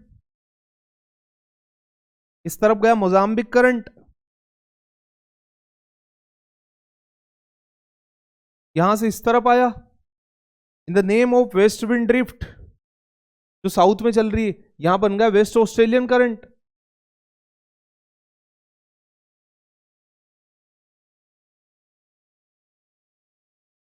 और ये इससे मर्ज हो गया, जायर कंप्लीट। हर ओशन के हिसाब से उनके जायर के नाम हो जाएंगे, जैसे साउथ में चल रहा है तो south Indian ocean gyre, north में चल रहा है north Indian ocean gyre, north Atlantic में चल रहा है north Atlantic ocean gyre, south में चल रहा है south Atlantic ocean gyre, north Pacific ocean gyre, south Pacific ocean gyre. तो इस तरह से बेटा ये काम करेगा बच्चा जी। ठीक है, ओके। अब हम बात कर लेते हैं इसके अंदर वार्म करंट्स कौन से, जैसे कि हम सेपरेटली सभी को डिस्कस करते आ रहे हैं। तो वार्म करंट्स में बच्चा हमारे पास है south west monsoon current, summer में चलता है, north east monsoon current winter में चलता है, and both are the warm currents, both are the warm current. Agulhas and Mozambique ये साउथ इंडियन ओशन में चलते हैं, and these are also the warm currents. तो ये वार्म करंट हो गए। कोल्ड करंट के नाम पे हमारे पास एक तो वेस्ट ऑस्ट्रेलियन करंट और दूसरा वेस्ट विंड ड्रिफ्ट। ये कहां चलते हैं, ये सिर्फ चलते हैं साउथ में, साउथ इंडियन ओशियन में बच्चा, कहां पर, साउथ इंडियन ओशन के अंदर ये चलते हैं। ठीक है बेटा जी, ठीक है बच्चा जी, ओके ओके। तो significant of Indian ocean current, Indian ocean current का सिग्निफिकेंट ऑफ ओशन करंट। इतने सारे ओशन करंट्स पढ़े, हाँ जी सर इतने सारे पढ़े, अब इनका कुछ सिग्निफिकेंट तो होगा। जो आप इनको पढ़ा रहे हो, इतना समझा रहे हो, तो कुछ तो काम के होंगे। हाँ, कुछ भी काम के नहीं है क्या? तो कुछ तो काम के होंगे ही सही बेटा, ऐसे कुछ भी काम का नहीं होता तो फिर कैसे उसको पढ़ा जाता है? तो सबसे पहला इसका काम होता है लोकल क्लाइमेट को इंपैक्ट करना। Warm currents give warming effect and cold currents gives the cooling effect. जो वार्म करंट्स होते हैं वो किसी भी एरिया को वार्मिंग इफेक्ट देते हैं, मतलब गर्मी प्रोवाइड करते हैं। वहीं कोल्ड करंट जो होते हैं उस एरिया पर क्या कूलिंग प्रोवाइड करते हैं। वार्म करंट क्या देते हैं बेटा? वार्म करंट गर्मी देते हैं। कोल्ड करंट क्या देते हैं? उस एरिया को कूल करते हैं। तो इस तरह से बच्चा ये किसी भी एरिया के लोकल क्लाइमेट को इंपैक्ट करते हैं। वार्म एंड कोल्ड करंट क्या करते हैं? एक जगह का तो तापमान बढ़ाएंगे अगर वो वार्म करंट हो गए थे, और एक जगह तापमान घटाएंगे अगर वो कोल्ड करंट होंगे तो। ठीक है। रेन, जो वार्म करंट होंगे बेटा वो अपने साथ साथ क्या लेकर के आ जाएंगे? रेन। जो वार्म करंट होंगे वो अपने साथ साथ रेनफॉल लेकर के आएंगे। तो रेनफॉल लेकर के आने का क्या फायदा कि वार्म करंट मॉइस्ट एयर को रखता है अपने साथ, और वो मॉइस्ट एयर को अपने साथ रखता है तो क्या करता है? कोस्टल एरिया के अंदर बारिश करवा देगा बेटा जी। क्या करा देगा? कोस्टल एरिया के अंदर वो करा देगा आपका बारिश। ठीक है। तो वार्म और कोल्ड करंट समझ में आ गए आपको? Cold currents, it is responsible for desert formation. Cold current क्या करते हैं? कोल्ड करंट किसी भी एरिया के तापमान को रिड्यूस कर देते हैं। क्या कर देते हैं?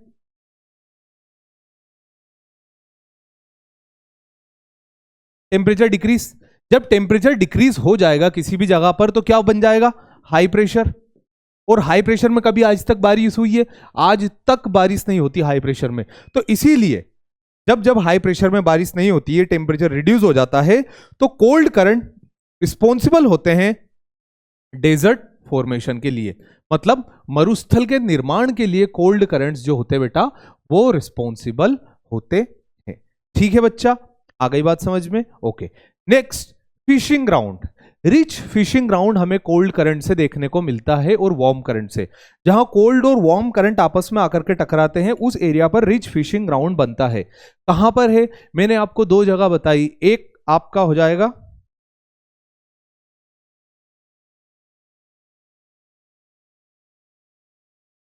न्यू फाउंडलैंड, और दूसरा हो जाएगा आपका जापान के पास। ये दो जगह जहां पर करंट्स कोलाइड होंगे, इस कोलिजन की जगह पर आपको देखने को मिलेगा क्या? Rich fishing ground. तीसरा, नेविगेशन। अगर आपका करंट ईस्टर्न साइड से वेस्टर्न साइड की तरफ जा रहा है और अगर आपकी यहां नाव है तो आपको आपकी नाव के अंदर बहुत ज्यादा फ्यूल देने की जरूरत नहीं पड़ेगी।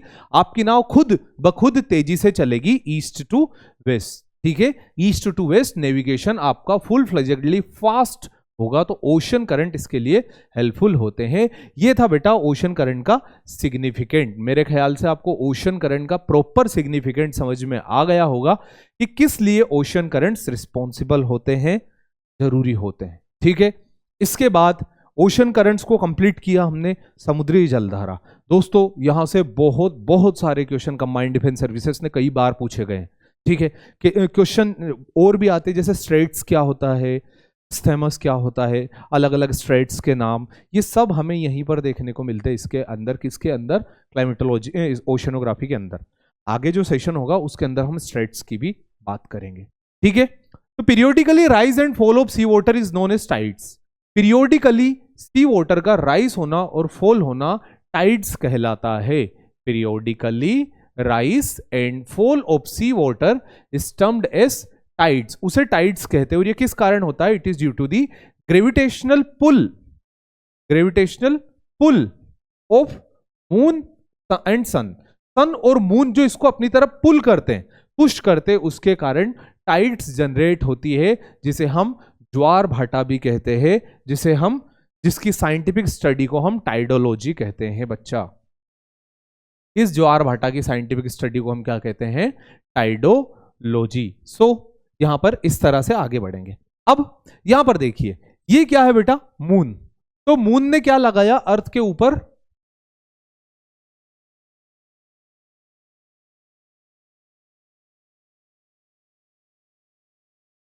Gravitational force.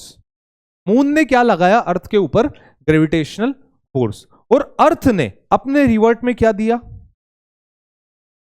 Centrifugal force. ठीक है, तो due to gravitational force and centrifugal force combinedly, A gravitational force, B centrifugal force, centrifugal force of the earth and gravitational force of the moon. ठीक है, इन दोनों के कारण अर्थ का जो वाटर था वो बेटा कुछ इस तरह से राइज हो गया। तो अर्थ के वाटर में जो राइज होता है वो कुछ इसी कारण से होता है, और जिसे हम टाइड्स कहते हैं। मतलब सन मून जो अर्थ के ऊपर ग्रेविटेशनल फोर्स लगाते हैं, यही ग्रेविटेशनल फोर्स जन्म देते हैं टाइड्स को। किसे जन्म देते हैं बेटा, टाइड्स को ये जन्म देते। ठीक है, okay. So based on location of moon, sun and earth, based on location नहीं, बेस्ड ऑन पोजीशन आएगा, based on position of moon, sun and earth, तीन तरह के टाइड्स होते हैं। ठीक है, कौन कौन से होते हैं, स्प्रिंग टाइड्स, जिसके अंदर फिर उसके बाद अगला होता है कंजक्शन स्प्रिंग, ऑपोजिशन स्प्रिंग, और दूसरा होता है नीप टाइड। मतलब दो तरह के टाइड होते हैं, एक तो हो जाएगा आपका स्प्रिंग टाइड और दूसरा हो जाएगा नीप टाइड। स्प्रिंग टाइड भी दो तरह के होते हैं, एक कंजक्शन और एक ऑपोजिशन। क्या होते हैं इनको एक एक करके डिस्कस करते हैं। This is the spring tide, this is the spring tide. What is this,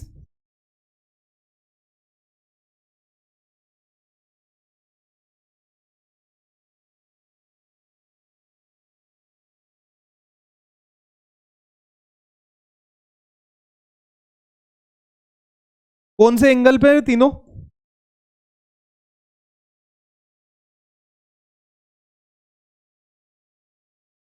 180 degree का एंगल है। अगर 180 डिग्री का एंगल है तीनों के बीच में, सन, अर्थ एंड मून, तो इस एंगल के कारण जो टाइड्स अर्थ पर हमें देखने को मिलेगी, उस तरह की टाइड्स को हम स्प्रिंग टाइड कहेंगे। और ये एक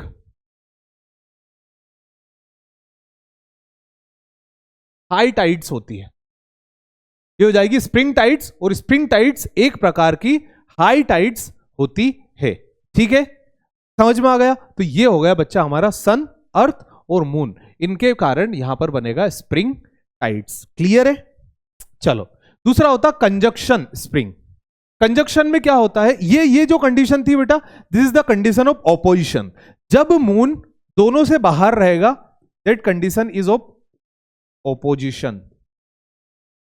याद रखना, सबसे पहले sun, then earth and then moon. तो जब सन, अर्थ और मून तीनों स्ट्रेट लाइन में होंगे और मून सबके बाहर होगा, तो that condition is the condition of opposition. अब वो कंडीशन जब मून बीच में होगा, दिस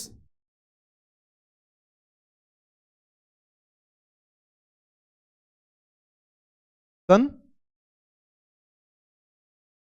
मून,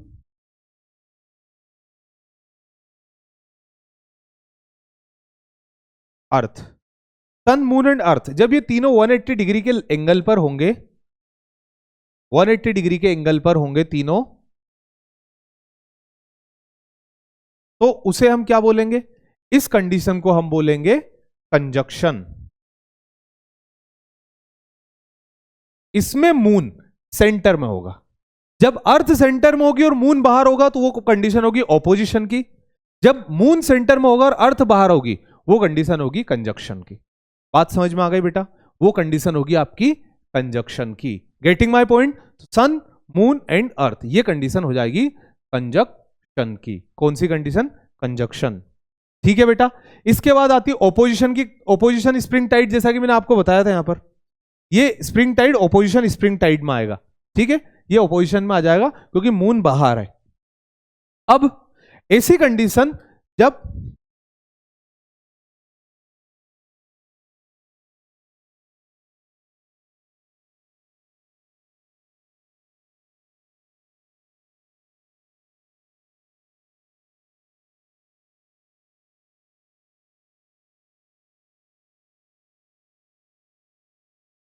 सन, अर्थ और मून, इन तीनों के बीच का जो एंगल बने, वो एंगल अगर 90 डिग्री का हो, जब सन, अर्थ और मून के बीच जो एंगल बने, अगर वो एंगल 90 डिग्री का हो, तो इस 90 डिग्री के एंगल को बोलते हैं नीप टाइड। इसे क्या बोलेंगे हम, नीप टाइड। नीप टाइड या फिर क्वाड्रेचर।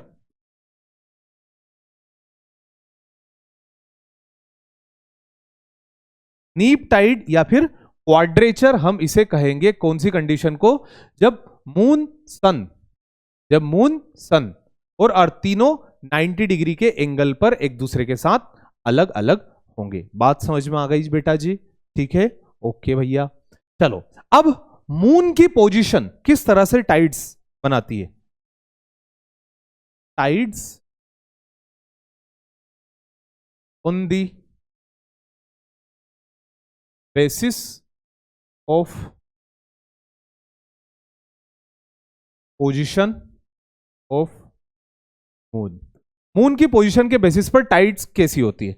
जब मून और अर्थ दोनों एक दूसरे से पास पास होते हैं, जब मून और अर्थ एक दूसरे से नियर होते हैं, इस कंडीशन को हम बोलते हैं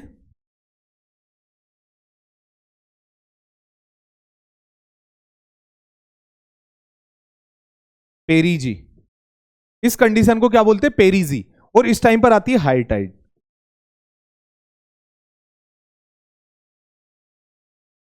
इस टाइम पर क्या आती है? हाई टाइड्स आपको देखने को मिलेगी। कब?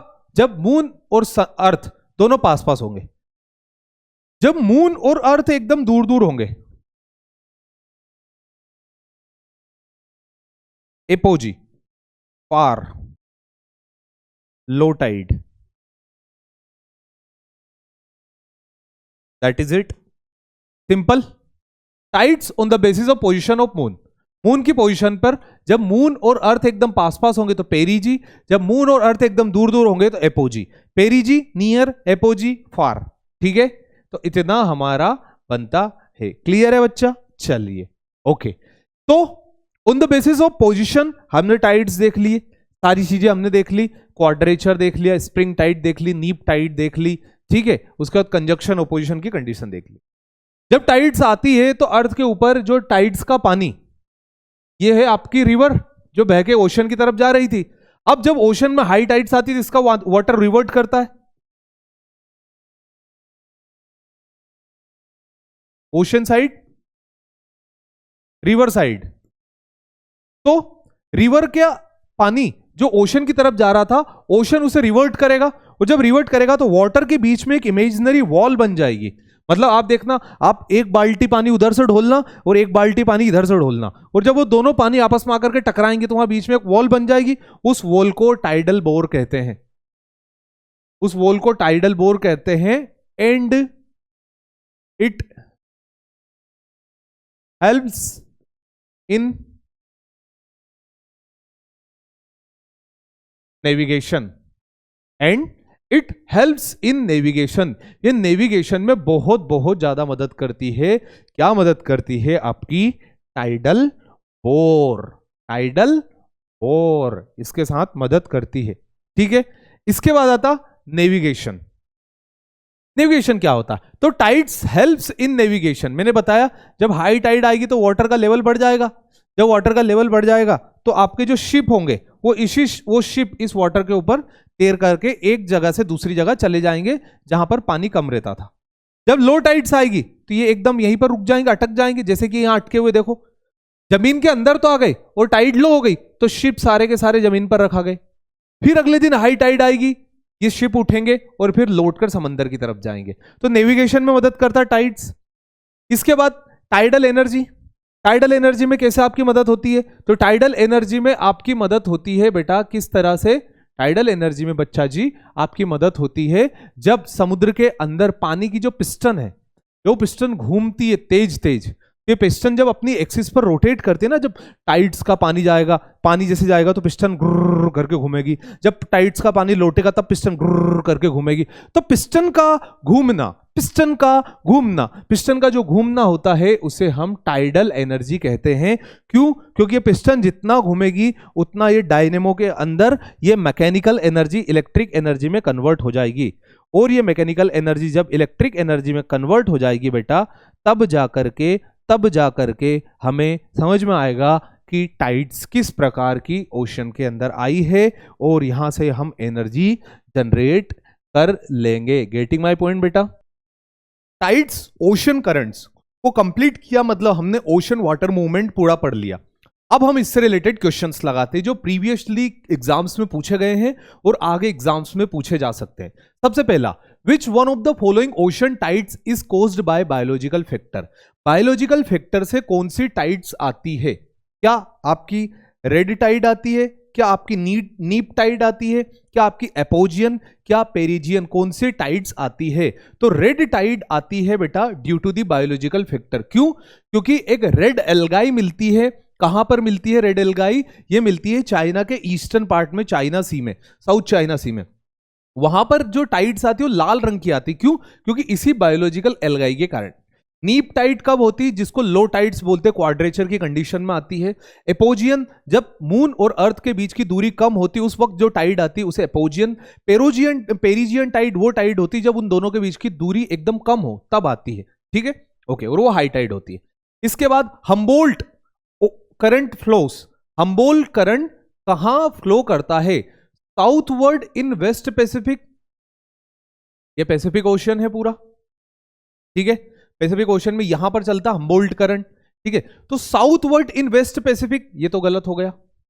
नॉर्थवर्ड इन ईस्टर्न पैसिफिक ये एकदम सही है, मतलब साउथ से नॉर्थ की तरफ जाएगा ईस्टर्न पैसिफिक के अंदर। बहुत कॉम्प्लिकेटेड क्वेश्चन है, बहुत ध्यान से समझना कि नॉर्थवर्ड मूव करता है ईस्टर्न पैसिफिक के अंदर। तो A will become the right answer. ठीक है, okay. Canaries current flows along. Canaries current कहां पर फ्लो करता है? ब्राजीलियन कोस्ट पे, पेरुवियन कोस्ट पर, ईस्ट अफ्रीकन कोस्ट पर, या फिर वेस्ट अफ्रीकन कोस्ट पर? बेटा इसमें एक मिस्टेक है, यहां आएगा वेस्ट अफ्रीकन कोस्ट, और वेस्ट अफ्रीकन कोस्ट हमारा आंसर होगा। अफ्रीका के वेस्ट कोस्ट पर, सहारा डेजर्ट के वेस्टर्न पार्ट में ये फ्लो करता है, जिसे कैनेरीज करंट हम कहते हैं। इसके बाद आएगा अगुलास करंट। अगुलास करंट कौन से ओशन के अंदर बहता है? तो अगुलास करंट आपका इंडियन ओशन के अंदर बहता है। ये है आपका अफ्रीका, दिस इज मेडागास्कर, यहां पर मोजाम्बिक करंट बहेगा और यहां पर अगुलास करंट बहता है। ठीक है, इसके बाद अगला, the colour of Yellow Sea is the result of. The colour of Yellow Sea is the result of. Yellow Sea किसका रिजल्ट है? तो the colour of Yellow Sea is result of, the colour of Yellow Sea is result of किस चीज का result है बेटा? Industrial pollution. दूसरा, peculiar type of phytoplanktons growing there. क्या वहां पर किसी प्रकार के फाइटोप्लैंक्टन्स लगते हैं? इसके अलावा silt brought by Hwang Ho river. जो वांगहो रिवर है, क्या वो अपने साथ सिल्ट लेकर के आती है? उसके कारण है। किसके कारण ये हमें इस तरह का दिखाई देता है? तो C will become the correct answer. It means silt brought by Hwang Ho river. Hwang Ho river अपने साथ साथ जो मिट्टी लेकर के आती, उससे यह येलो सी दिखाई देता है। इसके बाद, which one among the following is a cold ocean current. इनमें से कौन सा कोल्ड ओशन करंट है? Canary current, Brazil current, Gulf stream, या फिर कुरोशिवो करंट? कौन सा करंट इनमें से कोल्ड करंट है? तो ब्राजील करंट, गल्फ स्ट्रीम और कुरोशिवो, ये तीनों के तीनों वार्म करंट है। और कैनेरी करंट जो है आपका, it is the cold current. It is the cold current. कौन सा? Canary current. इसके बाद अगला, the zone of ocean where sunlight penetrate. समुद्र का वो जोन जहां पर सनलाइट प्रॉपर पेनिट्रेट करती है, उसे हम क्या कहते हैं? तो that zone is termed as that zone is termed as photic zone. यहां पर लिविंग ऑर्गेनिज्म सबसे ज्यादा होते हैं जहां पर सनलाइट बॉटम तक पहुंचती है, तो it is the photic zone. ठीक है बेटा, इसके बाद अगला आता है हमारा, the line inside the ocean from where temperature decline sharply. समुद्र के अंदर की वो लाइन जहां से तापमान शार्पली डिक्लाइन होता है, उसे क्या कहते हैं? तो उस लाइन को हम बोलते हैं थर्मोक्लाइन। थर्मोक्लाइन वो लाइन होती है बेटा समुद्र के अंदर जहां से तापमान शार्पली डिक्लाइन होता है। ठीक है, which climate is known for the wine production. Wine के प्रोडक्शन के लिए कौन सा क्लाइमेट जिम्मेदार होता है? Equatorial, desert type climate, monsoon type climate, या फिर मेडिटेरेनियन क्लाइमेट? कौन सा क्लाइमेट जिम्मेदार होता है वाइन प्रोडक्शन के लिए? आपको कमेंट बॉक्स में आंसर देना है। अगला, which is called as big game country. कौन सी कंट्रीज को हम बिग गेम पार्कलैंड कंट्री कहते हैं? तो सवाना टाइप जो हैबिटाट है वहां पर मिलने वाली सूडान टाइप कंट्रीज को हम बिग गेम पार्कलैंड कंट्री के नाम से जानते हैं। इसके बाद, largest desert of North America. North America का सबसे बड़ा डेजर्ट कौन सा है? तो Chihuahua is the largest desert of North America. पूरे नॉर्थ अमेरिकन महाद्वीप का यह सबसे बड़ा डेजर्ट है। पूरे नॉर्थ अमेरिकन महाद्वीप का यह सबसे बड़ा डेजर्ट है जिसका नाम है शिहुआहुआ। इसके बाद Canterbury grassland is found in which country? जो कैंटरबरी ग्रासलैंड है वो कौन सी कंट्री के अंदर मिलती है? तो Canterbury grassland founts in New Zealand. New Zealand के अंदर मिलती है कैंटरबरी ग्रासलैंड, जो कि एक न्यूट्रियस ग्रास होती है जो समंदर के जो आपको न्यूजीलैंड के अंदर देखने को मिलेगी। ठीक है बेटा, तो हमने कई सारे क्वेश्चंस कर लिए जो ओशनोग्राफी से रिलेटेड थे। अब एक टॉपिक आता है जिसका नाम है ओशन डिपॉजिट्स, मतलब समुद्र में किस प्रकार का डिपोजिशन होता है। तो आज हम उस डिपोजिशन की बात करते हैं। तो most of ocean bottom is covered by various type of bottom sediments. अलग अलग प्रकार के उसके अंदर बॉटम सेडिमेंट्स होते हैं। वो टेरेजीनियस हो सकते हैं, वो पेलेजिक हो सकते हैं, वो मेराइन डिपोजिशन हो सकता है ना। Deposits of mineral grain, rock fragment from the continent and also the dissolved cell and bones of marine organism. जैसा कि मैंने आपको बताया कि ओशियन के अंदर कई प्रकार का डिपोजिशन होता है। एक डिपोजिशन तो जमीन के ऊपर से जितनी भी नदियां लेकर के आती है अपने साथ साथ मिट्टी, उसका हो सकता है। दूसरा डिपोजिशन हो सकता है उस ओशन के अंदर जितने भी लिविंग ऑर्गेनिजम्स थे, उन्हीं लिविंग ऑर्गेनिज्म की जो हड्डियां होती है उस हड्डियों से डिपोजिशन हो सकता है। तो ये ओशन के ऊपर डिपोजिशन होता है। ठीक है, ओशन डिपॉजिट्स जिसे हम बोलते हैं। अब ओशन डिपॉजिट्स जो होता है ना बेटा, वो दो तरह का होता है। एक जो नेचुरल सोर्स आता है और दूसरा जो मैनमेड सोर्सेस से आता है। तो पहले बात करते हैं वो जो नेचुरल सोर्स आता है। तो नेचुरल सोर्स से आता है रिवर सेडिमेंट। नदी अपने साथ साथ लेकर के आती है, सिल्ट आती है, क्वार्ट्ज लेकर के आती है, एक तरह की रॉक है। ठीक है, मेटामॉर्फिक। तो सिल्ट अपने साथ लेकर के आएगी, क्वार्ट्ज अपने साथ लेकर के आएगी। मराइन इरोजन बाय वेव्स, जो सी वेव्स है वो सी वेव्स किस प्रकार से इरोजन करते याद करो, यहां पर लिख देता हूं मैं। जियोमॉर्फोलॉजी याद करो, याद करो, जियोमॉर्फोलॉजी याद करो। क्लिफ, टेक, छार, इस तरह का इरोजन होता है। किसके द्वारा इस तरह का इरोजन होता है बेटा? आपका मराइन इरोजन, जो कि समुद्र के अंदर से लहर करती है। ठीक है बच्चा, कोई डाउट है? कोई डाउट है? नहीं है?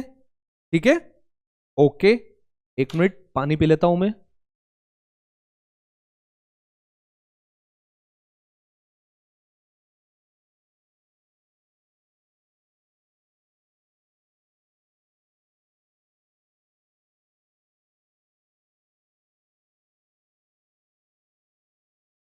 ठीक है बेटा, ओके। इसके बाद अगला आता साइक्लोन्स और स्टॉर्म्स। जो डेजर्ट्स के अंदर बड़े बड़े चक्रवात चलते हैं, जो बवंडर चलते हैं, इनके साथ साथ जो धूल मिट्टी आती है, ये धूल मिट्टी भी डिपॉजिट हो जाती है नेचुरली ओशन के अंदर। ये धूल मिट्टी कहां डिपॉजिट हो जाती है नेचुरली? ओशन के अंदर। वोल्केनिक इरप्शन, समुद्र के अंदर जब ज्वालामुखी फटती है तो ज्वालामुखी फटने के कारण भी उसके अंदर से जो लावा निकलता है, जो ग्लोविंग एवलांच टाइप होता है, वो भी इसी के थ्रू बनता है। तो वोल्केनिक इरप्शन भी इसी के अंदर आएगा। ठीक है, इसके बाद आता फाइटोप्लैंक्टन्स एंड जूप्लैंक्टन्स। फाइटोप्लैंक्टन्स मतलब समुद्र के अंदर मिलने वाले लिविंग और जो छोटे छोटे लिविंग ऑर्गेनिज्म होते हैं ना, जो खुद नहीं तैर सकते, बहाव के साथ तैरते हैं, तो इसे फाइटोप्लैंक्टन्स जूप्लैंक्टन्स जब खत्म होते हैं तो वो भी इसी के ऊपर डिपॉजिट होते हैं। तो ये नेचुरल डिपॉजिट है जो ओशन के ऊपर होता है। अब मैनमेड डिपोजिशन की बात करें तो पहला इंडस्ट्रियल वेस्ट। जैसे इंडिया है, इंडिया की ईस्टर्न साइड में कई सारी इंडस्ट्रीज है, वो इंडस्ट्रीज का गंदा पानी नदियों के थ्रू होता हुआ समंदर में जाता है। तो इंडस्ट्रियल वेस्ट एक मैनमेड सोर्स है डिपोजिशन का। दूसरा urban waste from cities along the coast, जैसा कि बताया मैंने आपको कि जो कोस्टल एरिया जैसे चेन्नई है, चेन्नई, मुंबई, ठीक है, चेन्नई हो गया, मुंबई हो गया, कलकत्ता हो गया, ठीक है, इसके अलावा आपका सूरत हो गया, ये जगह गोवा हो गया, जहां पर बड़ी बड़ी शहर, बड़ी बड़ी सिटीज कहां बने हुए? कोस्ट के पास। तो इनका जो अर्बन वेस्ट होता है वो भी यहां डिपॉजिट होता है। फिर होता है एग्रीकल्चर वेस्ट। एग्रीकल्चर वेस्ट क्या होता है? जैसे मैं हूं, मैं किसान हूं, अब मेरी जमीन जो है, मेरी बहुत ज्यादा फर्टाइल जमीन नहीं है, तो मैं किसान खेती तो करूंगा, खेती करूंगा तो क्या कम फर्टाइल जमीन पे खेती करूंगा? नहीं करूंगा। तो नहीं करूंगा तो क्या करूंगा? नहीं करूंगा तो मैं ऐसा करूंगा कि मेरी जो जमीन है उस जमीन के ऊपर मैं फर्टिलाइजर्स डालूंगा ताकि फर्टिलिटी बढ़े। फिर उसके अंदर बुआई करूंगा, और बुआई करने के बाद मेरा जो अनाज है उस अनाज को पेस्ट ना खाए, ईल ना खाए, इसलिए मैं पेस्टिसाइड डालूंगा। पेस्टिसाइड डालने के बाद जैसे वहां पर चूहे ना हो, इसलिए मैं रोडेंटिसाइड डालूंगा। कोई दूसरा एक्सोटिक स्पीसीज ऑफ प्लांट उसके अंदर जनरेट ना हो, इसलिए मैं हर्बिसाइड डालूंगा। तो हर्बिसाइड, पेस्टिसाइड, रोडेंटिसाइड, फर्टिलाइजर, इस तरह के केमिकल्स जब मेरे खेत में होंगे, और खेत में जब बारिश होगी तो बारिश का पानी बह करके जाएगा, तो सारा जो था, क्या बोलते हैं उसको, ये पेस्ट, ये जहर, ये केमिकल्स को अपने साथ बहा करके नदी में लेकर के जाएगा। इस तरह के कई खेत से आया हुआ केमिकल नदी अपने साथ से लेकर के समंदर की तरफ जाएगी और समंदर के अंदर जाकर के डिपॉजिट कर देगी। So this is the agriculture waste. Agriculture waste जब वो किसी भी जगह पर जाता है बड़ी वाटर बॉडी के अंदर, तो वहां पर बायोलॉजिकल ऑक्सीजन डिमांड इंक्रीज कर देता है। उससे क्या होता है, अंदर ही अंदर के जितने भी ऑर्गेनिजम्स होते हैं वो धीरे धीरे खत्म होने लग जाते हैं। इसके बाद फ्लोटसम। फ्लोटसम का मतलब होता है ब्रेकेज ऑफ शिप्स। जो समुद्र के अंदर जो जहाज टूट जाते हैं, जैसे टाइटेनिक है, अब वो जो टूट जाते हैं तो कहां चले जाते हैं, समुद्र के अंदर चले जाते हैं। अब ऐसा तो है नहीं कि उनको हम खींच के बाहर ले आते। तो जो चीजें टूट जाती वो भी नेचुरल, मतलब मैनमेड तरीके से ओशन के अंदर डिपॉजिट्स होने लगती है, जिसे हम ब्रेकेज ऑफ शिप्स के नाम से जानते हैं। फिर स्पेस पोल्यूटेंट्स। स्पेस के अंदर कई सारे पोल्यूटेंट्स होते हैं, जैसे कि आपका एक रॉकेट का आपने टेस्ट किया, टेस्ट करने के बाद आप उसको ऐसी जगह टेस्ट करोगे कि वो गिरे तो समंदर के अंदर गिरे, किसी को नुकसान ना पहुंचाए। तो इस तरह के जो टेस्ट और ये सब होते हैं, ये मैनमेड तरीके से ओशन के अंदर डिपोजिशन करते हैं, और ये नेचुरल तरीके से ओशन के अंदर डिपोजिशन करते हैं बेटा। ठीक है, इतना क्लियर हुआ? हाँ जी सर, ओके, ठीक, आगे बढ़ते हैं। नेक्स्ट, ओशन डिपॉजिट्स के अंदर हमारे पास दो तरह के डिपॉजिट्स है, अब चार तरह के आते हैं, जिनको हम अलग अलग पार्ट में जानेंगे। पहला आपका टेरिजीनियस डिपॉजिट्स। टेरिजीनियस डिपॉजिट्स वो डिपॉजिट्स है जो जमीन की तरफ से आया, लैंड इसका ओरिजिन है। टेरिजीनियस डिपॉजिट का ओरिजिन क्या है? लैंड। तो terrigenous sediments are land derived silt. ये जो नदियों के द्वारा लाई गई मिट्टी जो होती है वो टेरिजीनियस डिपॉजिट्स के अंदर आती है। ठीक है, टेरिजीनियस डिपोजिशन इसका अंदर होगा। इसके बाद आएगा पेलेजिक डिपॉजिट। पेलेजिक डिपॉजिट क्या होता है? It cover 75% of sea floor. These are derived from sea itself. They are made of shelly skeleton of marine organism. It cover both organic and non organic matter. भैया, पेलेजिक डिपॉजिट को समुद्र खुद निकालता है। ये तो जमीन सा है, ये खुद समुद्र में ही उत्पन्न होते हैं और समुद्र से ही गिरते हैं जमीन के ऊपर। तो पेलेजिक डिपॉजिट समुद्र से उत्पन्न होते हैं, समुद्र से उत्पन्न होकर जमीन पर गिरते हैं। 75% एरिया कवर करते हैं, ओशियन का 75% भाग ये कवर करते हैं। और इसके अंदर क्या क्या होता है? मरे हुए जानवरों की हड्डियां, skeleton, organic, non organic matter, सब कुछ इसी के अंदर आता। तीसरा आता ग्लेशियल डिपॉजिट। ग्लेशियल डिपॉजिट हमेशा ठंडे इलाकों में होता, हाई लैटिट्यूड वाला इलाके में, मतलब 50 डिग्री 90 डिग्री के बीच का इलाका जहां पर बर्फ जमती है। तो इधर क्या होगा? This sediment deposited by iceberg that break off and float on the sea and melt. मतलब जो आइस बर्ग से बड़े बड़े जो समुद्र के अंदर फ्लोट करते, फ्लोट करने के बाद उसमें मिक्स होकर के अंदर की तरफ ढल जाते। तो ये ग्लेशियल डिपॉजिट हमें देखने को मिलेगा। इसके बाद वोल्केनिक डिपॉजिट हमें देखने को मिलेगा। वोल्केनिक डिपॉजिट्स में क्या होगा? These are primarily deposited by the volcano inside the ocean. ये ओशन के अंदर जो वोल्केनो फटती है ना, उस वोल्केनो के फटने के कारण ही डिपॉजिट होता बच्चा ओशन के अंदर। जब वोल्केनो फूटती है, ज्वालामुखी फटती है, तो उसके फटने से ओशन के अंदर जिस प्रकार का डिपोजिशन होगा, सिल्ट है ना, अलग अलग, जैसे ये हमारा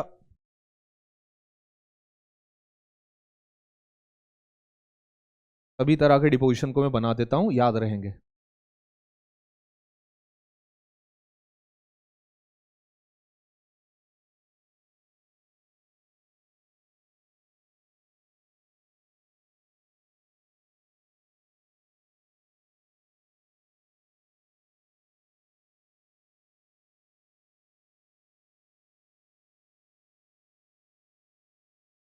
ठीक है बच्चा, this is ocean, this is ocean. तो पहला, इस ओशन के ऊपर जो रिवर डिपोजिशन कर रही है, इस तरह के डिपोजिशन को हम बोलेंगे टेरेजीनियस डिपोजिशन। जो रिवर डिपोजिट करती है उस तरह के डिपोजिशन को हम क्या बोलेंगे? उसे हम बोलेंगे। ठीक है, तो पहला हो जाएगा जो नदियां अपने साथ लेकर के आती है, जो पानी नदियां अपने साथ लेकर के आती है, this will be your, this kind of deposition is termed as, जो यहां पर डिपॉजिट हुआ है,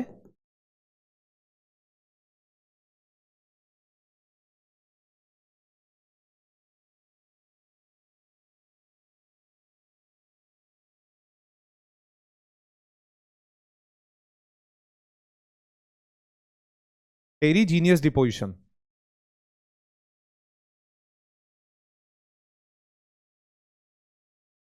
टेरिजीनियस डिपोजिशन हो जाएगा। दूसरा, जो समुद्र के अंदर ज्वालामुखी फटती है, समुद्र के अंदर जो ज्वालामुखी होती है, जब वो ज्वालामुखी ऐसे फटती है तो इसके फटने से जो लावा निकलता है, इस तरह का जो डिपोजिशन होता है, this is the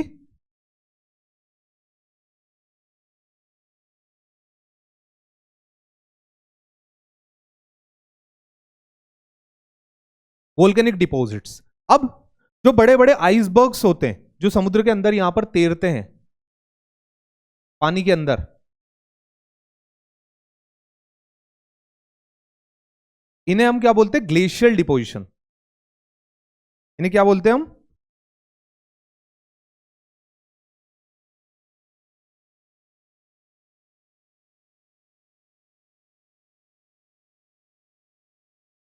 glacial deposition. और वो जो जानवरों की हड्डियां समुद्र के अंदर आकर के गिर जाती है, इसे हम बोलते हैं पेलेजिक डिपोजिशन।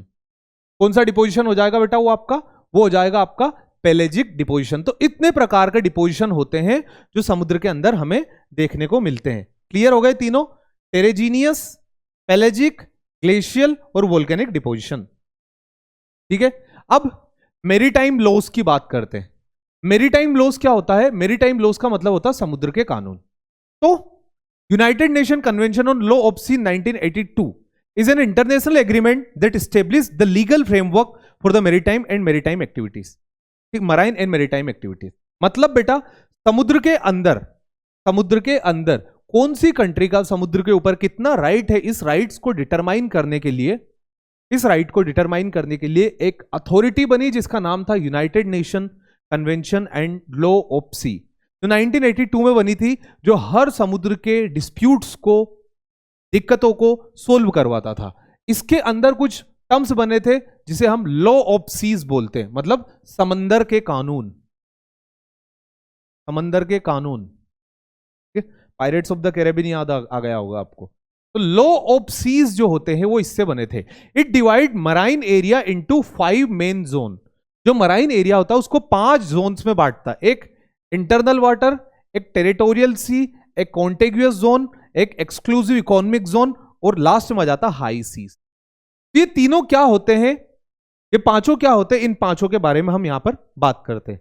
तो सबसे पहला बेटा जो लैंडमास होता है, उस लैंड का जो जिगजैग पाथ होता है, इन सारे जिगजैग पाथ को हम बाहर से ज्वाइन करने के बाद एक लाइन बनाते हैं और इसके अंदर अंदर का जो पानी होता है उस वाटर को हम बोलते हैं इंटरनल वाटर। मतलब ऐसा कि जैसे ये हमारा देश है ना, ये इंडिया है। अब इसका कोस्टल एरिया एकदम सीधा तो होगा नहीं, ऐसे झिगजैग होगा। तो इस झिगजैग के बाहर निकले हुए सारे एरिया को हम ज्वाइन कर देंगे ऐसे, और इसे एक लाइन नाम देंगे जिसको बोलते हैं बेस लाइन। और इस बेस लाइन के अंदर जो पानी होगा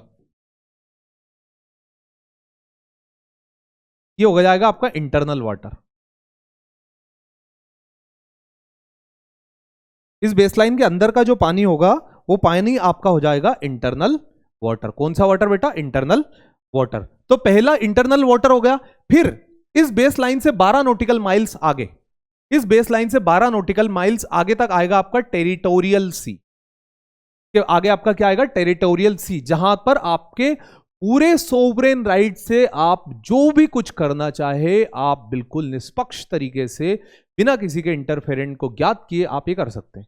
फिर इसके अगले 12 मतलब यहां से 24 तक एक जोन चलता है जिसको कॉन्टेग्यूअस जोन बोलते हैं। दूसरा जोन जो चलता है उसे कॉन्टेग्यूअस जोन बोलते हैं, जहां पर जाकर के हम डीप सी माइनिंग, ठीक है, समुद्र के अंदर की अलग अलग एक्टिविटीज जो भी हमको करना है, जो हमको सीखना है, वो हम कर सकते हैं। ठीक है, ओशन एक्सप्लोरिंग टाइप। इसके बाद इसको हम टूरिज्म पे भी यूज कर सकते हैं।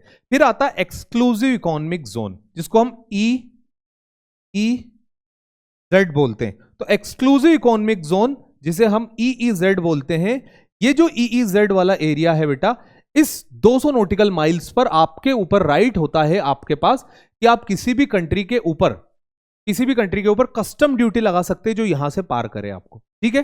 ये सब कुछ आपका होता है। फिर इसके बाद जाता लास्ट में हाई सीज। हाई सी के पास all countries have equal right for the high seas. ये जो हाई सीज होता है इसके लिए सारी कंट्रीज के इक्वल राइट्स होते हैं। तो पहला क्या हो गया, टेरिटोरियल सी, फिर हो गया कॉन्टिग्यूअस जोन, तीसरा हो गया एक्सक्लूसिव इकोनॉमिक जोन, और चौथा हो गया हाई सीज। ठीक है, ठीक है बेटा, ओके। चलिए, तो आज का ये जो सेशन है हमारा वो यहां पर कंप्लीट होता है। आज हमारी ओशियनोग्राफी कंप्लीट होती है। हमारी फिजिकल जियोग्राफी में जियोमॉर्फोलॉजी, क्लाइमेटोलॉजी और ओशियनोग्राफी, इन तीनों बड़े बड़े पार्ट्स को हम कंप्लीट कर चुके हैं बेटा। अब जो अगला लेक्चर होगा उसमें हम बात करेंगे इंडियन जियोग्राफी की, ठीक है, और साथ ही साथ कुछ क्वेश्चंस भी करेंगे। तब तक के लिए जय हिंद, जय भारत।